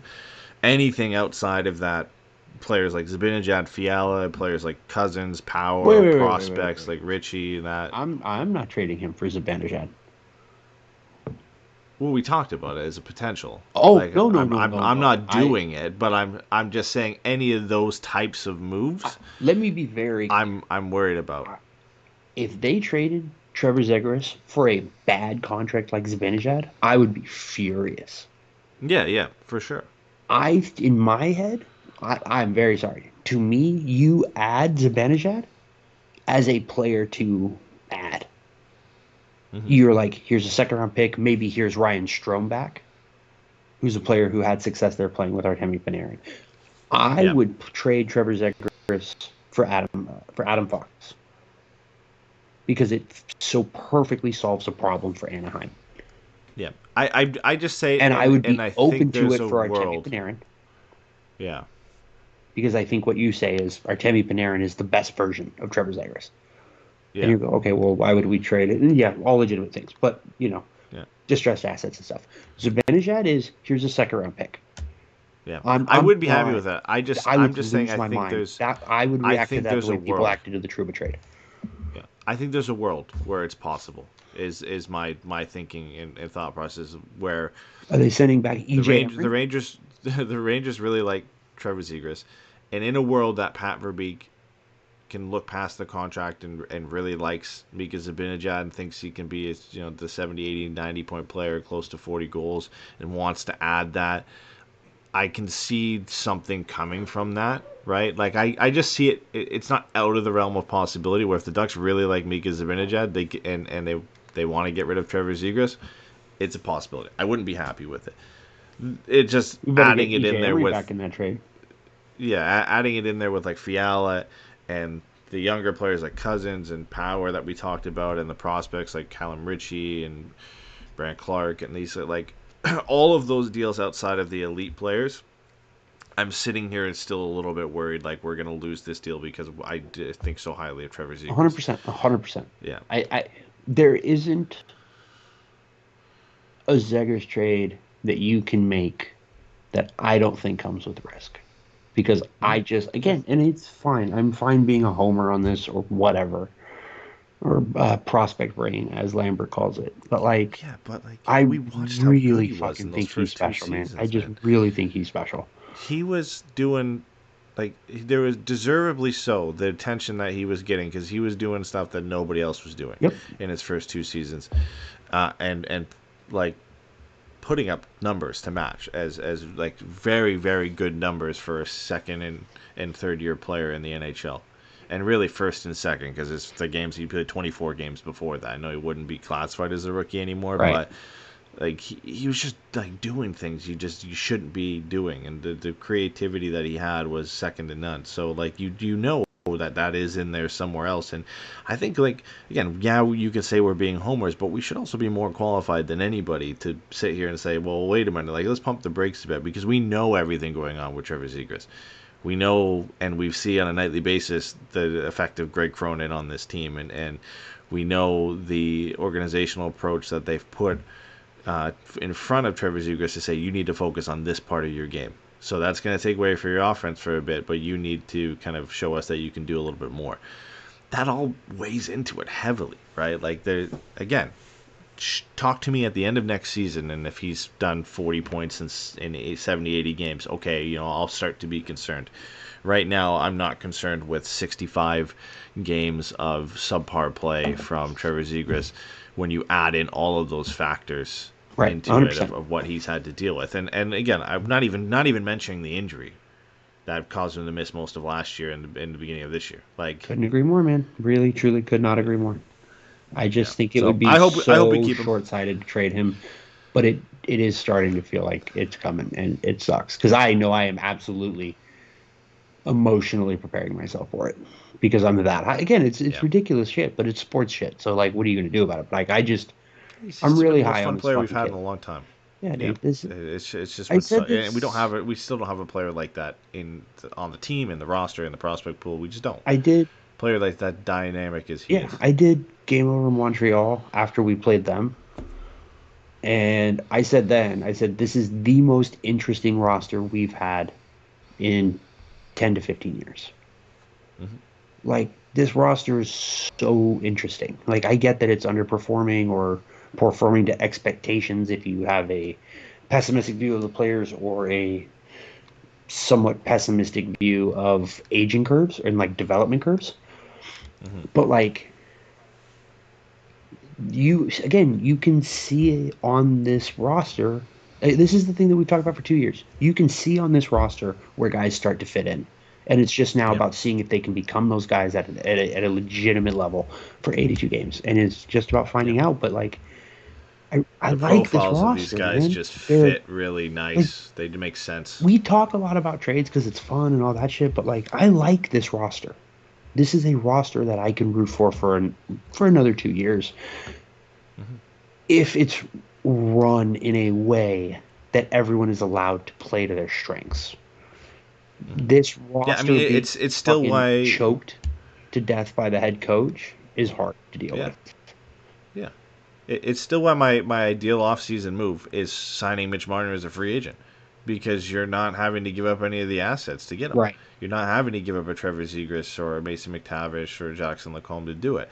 Now, I still am okay bundling Jackson Lacombe with something if it's getting you a right shot defenseman. Right. In some sense, I'm still okay to some sort of Terry and Lacombe package if it's getting a really good right-handed defenseman. Right. Like if you're saying like let's talk about probably the more likely one of the three. We talked about Fox, McAvoy, Dobson. If you can, if the Islanders still really want to go for it, but they feel like negotiations are going well with Noah Dobson. If you can move Troy Terry and Jackson Lacombe for Noah Dobson, do you do that? I think I do. Right? I So think like that's that, absolutely a move I'm doing. I if you have think- signed Mitch Marner as a free agent, like as well, like you add into that, I- I'm certainly comfortable with that. So I do think I want something else back in that deal. yeah, you could, for sure. You could look at getting something else back, getting another forward back or something to help Here's- mitigate the can loss you- of Troy can- Terry. Could you get Cole Eiserman in that deal? That's tough. I think it depends on how bad negotiation, how much leverage they have in the Dobson situation. If they don't have a lot of leverage, then certainly you But could. here's the thing. Jackson Lacombe, he's a legitimate top 4 guy. Yep. Troy Terry Yep. is a legitimate top 6 guy. Cole Eiserman is an undersized shooter we hope is going to be good. And Noah if Dobson you get Cole is Eiserman and Noah Dobson, top that's pair defenseman. that Potential number that's one ideal. defenseman. So, like, I mean, would you add a pick to that if it got you Cole Eiserman? Oh yeah, for sure. I would, yeah.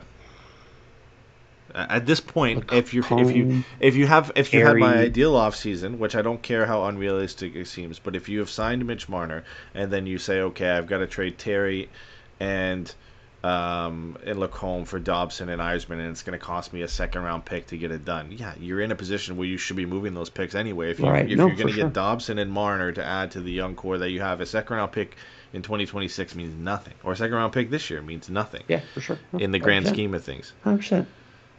Yeah, I mean that still is my ideal offseason. I prefer McAvoy and Fox over Dobson. I just don't see them as realistic possibilities. Right, yeah, for sure. And you could argue that there could be a situation where negotiations with Noah Dobson go south, where you can take advantage of that opportunity, and the Islanders are still going to want to try and compete. So adding Lacombe and Terry makes sense for them. So it's just something you can talk yourself into as being a possibility. Would you do McTavish and McTavish and Luneau for Adam Fox? I mean, yeah, probably. Yeah. Yeah. I mean, Luneau at that point, it is what it is because you're getting Adam Fox, right? Like, I agree. You don't care, and then McTavish is just the piece that goes in, but you can make up for that. But you're getting older. Again, that's you're what getting I more said expensive. earlier. Like Yeah. I think that is certainly a trade that if you're making, you need to get one of your free agent signings. Like that's where you get a Marner or something like that. And It's full circle to what you said earlier with when I said McTavish is kind of on that hinge spot for me that if the right offer came in and you had to move him to get a player of that caliber, I would do it. That's the type of situation, for sure. right? It's like I would include him in that deal to get Adam Fox if you've gone out and made that free agent acquisition. Let's say Mitch Marner, because it's the most likely guy to be the top guy to be available in free agency. Maybe Mika Rantanen makes it to free agency, who knows? But one of those guys, right? If you sign one of those guys in free agency, then okay, we'll move Mason McTavish in a deal with Tristan Luneau to get Adam Fox. I'm sure they'd probably a first-round pick or something has to be added into that. But it's something you can consider at that point because you've gone out and added an elite forward, so you can afford to move Mason McTavish out the door. Mason McTavish, the 9th overall pick in the upcoming draft, and Tristan Luneau for Adam Fox. That's not bad. That's a good haul for both teams. It's a good haul for both teams. Maybe you say Adam Fox and a 2027 third. Yeah.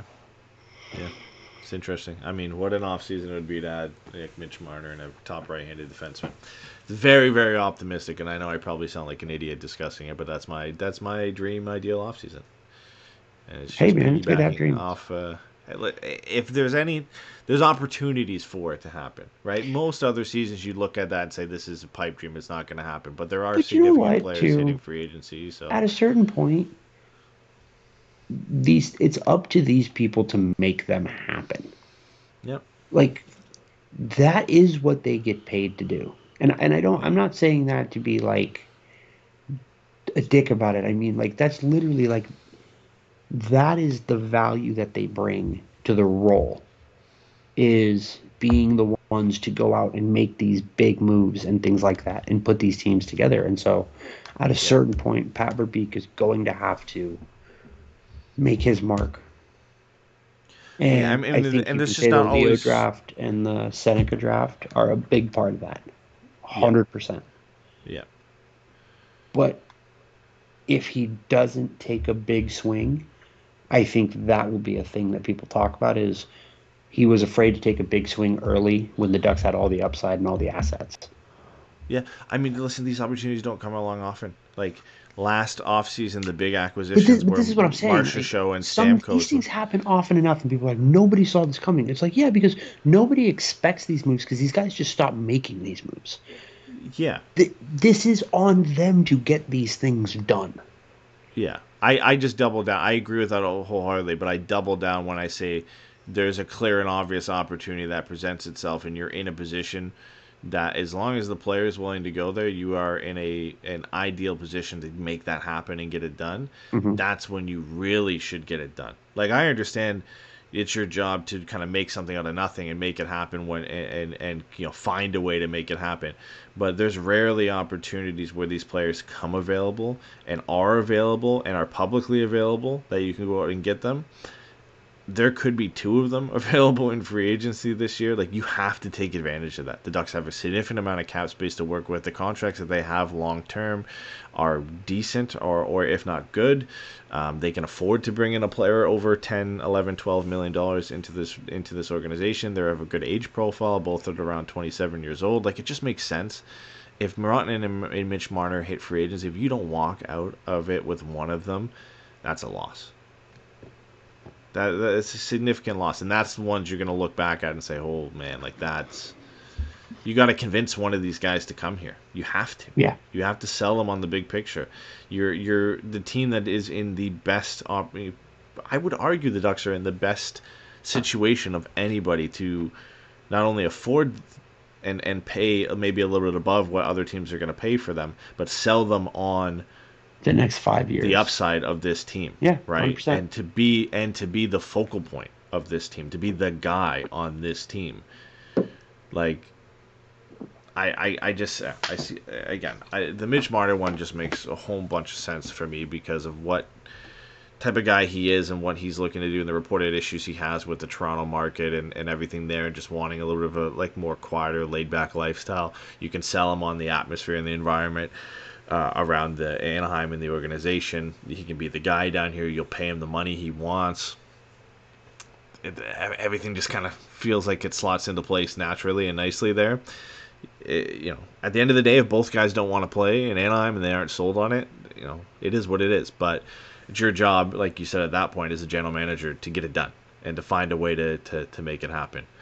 And the Ducks are in a better position, almost, if not more than any other team, to make one of those happen this offseason. The trade, when we talk about right-handed defenseman, whatever, that's a bit harder to execute, I'm sure. But these feel like layups in a sense, right? Like these are opportunities that don't present themselves to you often, and they are here on the table. You have to get it done. Yeah, no, I completely agree, man. I don't know. I feel like I just let you talk me into this being a much more interesting deadline than I thought it was originally. I just hope my main thing, yeah. I want to walk out of this deadline with Trevor Zegras still a part of the Anaheim Ducks. That's what I want. Yes, I would say if I was being dumb, what I would say is I want something to surprise me. But that's one of those, then the monkey paw curls, and then Trevor Yeah. Zegras is on another team at the end of the day. And you're just like, ah, fuck, this is what I get for asking for these. Why you shut up? Um, but yeah, like I would like to just kind of be like, oh no shit, okay, cool. And even if it's a setup move, right?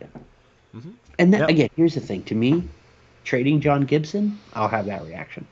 If they actually trade John Gibson, I will be very impressed because I don't think it's happening. Yeah, so yeah, it's definitely a surprise because we've talked about it for how many years. It feels like it's the closest as it ever could be, but it still feels like it's a million years apart because so many things have to kind of go right and work and be put together for it to happen. So yeah, it's one of those that if it does happen, I would be surprised. It's the most likely of surprises, but it still feels like it has such a long way to go for it to even be possible. The most likely of surprises. I Yeah, like he's that. just the guy that they're actively trying That to sounds like move. an You know what I album mean? from Yeah. like the Yeah. 90s. Yeah. The Counting Crows' new album, The Most Likely of Surprises.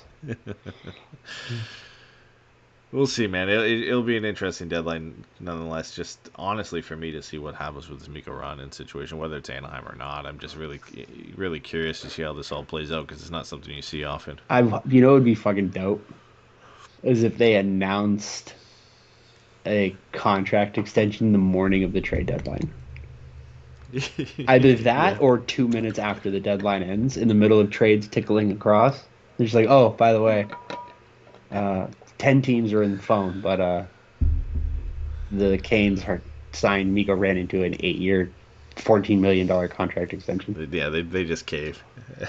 That would That could rule. honestly be in their back pocket. Back pocket. Why wouldn't Is you? Like at yeah, that point, like you're them. Just do it. yeah, like you're at 12 and a half. It's an extra 1.5, which is still significant, but It's the player you like need to be the team you want to be. yeah, Like like I understand playing hardball and it is what it is, and like see if maybe he'll accept the 12 and a half or whatever. But if it comes down to like the wire, and you're either moving him or keeping him, and the offers aren't that great, like just say fuck it, we'll give you the 14 by 8, and call it a day. You're a part of this organization for the next 8 years because, like you said, it's exactly what they need. That's what we talked about when they made the trade. Like this is the trade we've been waiting for Carolina to make. This is the one they needed to make, and they make it, and it all falls apart so quickly.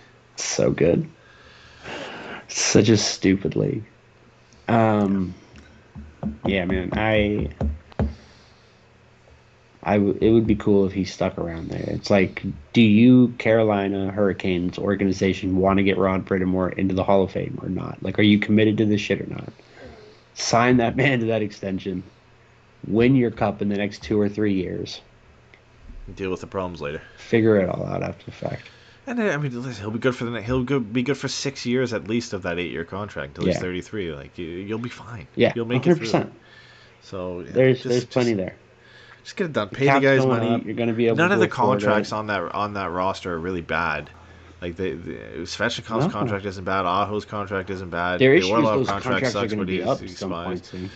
Brent Burns is gone. Orlov's gone. And Freddie's gone. You could argue those were bad contracts, but they're gone. Slavin's deal isn't that bad. Like there's no Jarvis isn't gonna get a bad like they haven't handcuffed themselves. So like if any team is gonna be like, listen, like we're gonna pay this guy 14, it's probably like 1.5, 2 million more than like we should. But like we haven't saddled ourselves like with really bad contracts. Like we can do this. You know what I mean? Mm-hmm. We can spend a little bit extra on a guy who's the guy we need for our roster, and it is what it is. It's not gonna, and like you said, the cap's going up. It's not really gonna handcuff them anyway. Yep. No, Yep. makes a lot of sense, man. It makes a lot of sense. Sorry, I wanted to see Carolina's production. Rantanen has had 6 points in the last in the 11 games since joining. By the way, 23 goals, Sebastian Aho. That's right. He just signed his extension. Svechnikov's got a few more years. Oh man, just give that man his fucking money. That's what I'm saying. Like, if it comes down to it, just give him his money. I don't know why. I thought Aho had a UFA year coming up in a year or two. No, he's on a decent deal to be honest. And again, like you have money coming off the books. Like you have Taylor Hall's 6 coming off, which is counting right now. You've got Orlov 7.75. You've got Burns' 5.2. Freddie's 3.4. You've got Jesper Frost 2.4 who's coming off as well. Like there's a lot of salary cap being freed up. That like just do it, man. Just pay him his money. It's the first year of an 8-year deal, making less than $10 million a year against the cap. For Sebastian Aho. I didn't even realize Seth Jarvis was also on his long-term deal now too for 7.4, basically 7.5. Pay this man his money. Yeah. You guys are so set. Yeah, you've got your 3 young superstars in Aho, Svechnikov, Jarvis signed long-term for decent cap hits, and you add Rantanen at 14. It is what it is. You can fill out the rest of that roster. They draft so well, you can just fill out the rest of that roster anyway. With whatever guys you've drafted, and then you've got Slavin and Walker and Gostisbehere, who I like on that team that are signed for long-term deals. You've got Chatfield, who's been good for them. You just need to go out and use some of that cap space you're getting from all these guys coming off the books to just get another defenseman, and you're fine. You're good. Yeah, no, I boy, if they can figure out a way to sign him, they are in as good a position as any team. Mm-hmm. There's a lot to like about that. After we talked ourselves through that, boy, howdy. I would say of the contenders, they're in the best shape going forward. Yeah.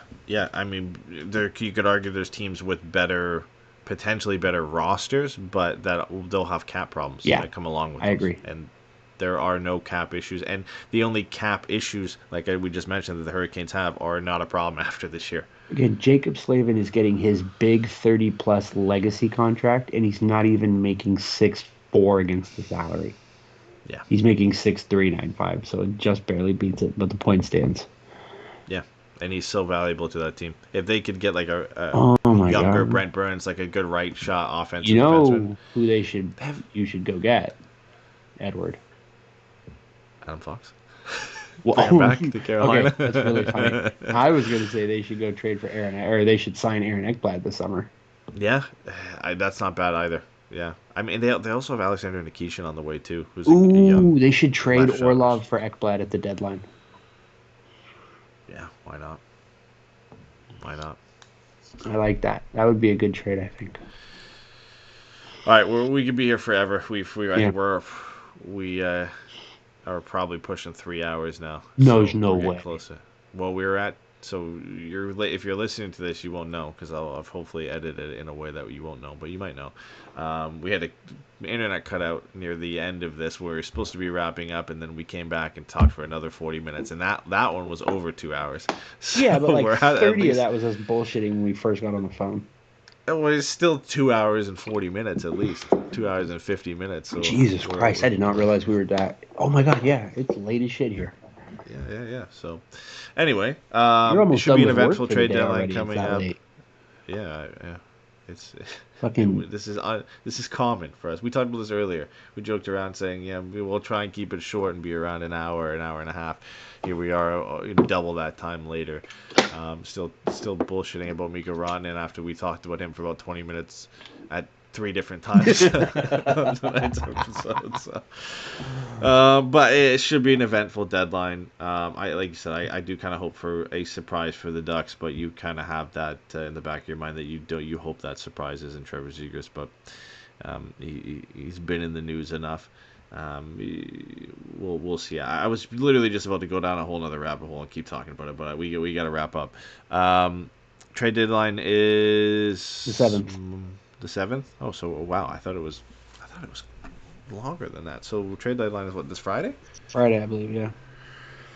All right. Well, we'll have our answers on Friday. That means now I have to edit this tomorrow and get it up before it's it's out past the trade deadline.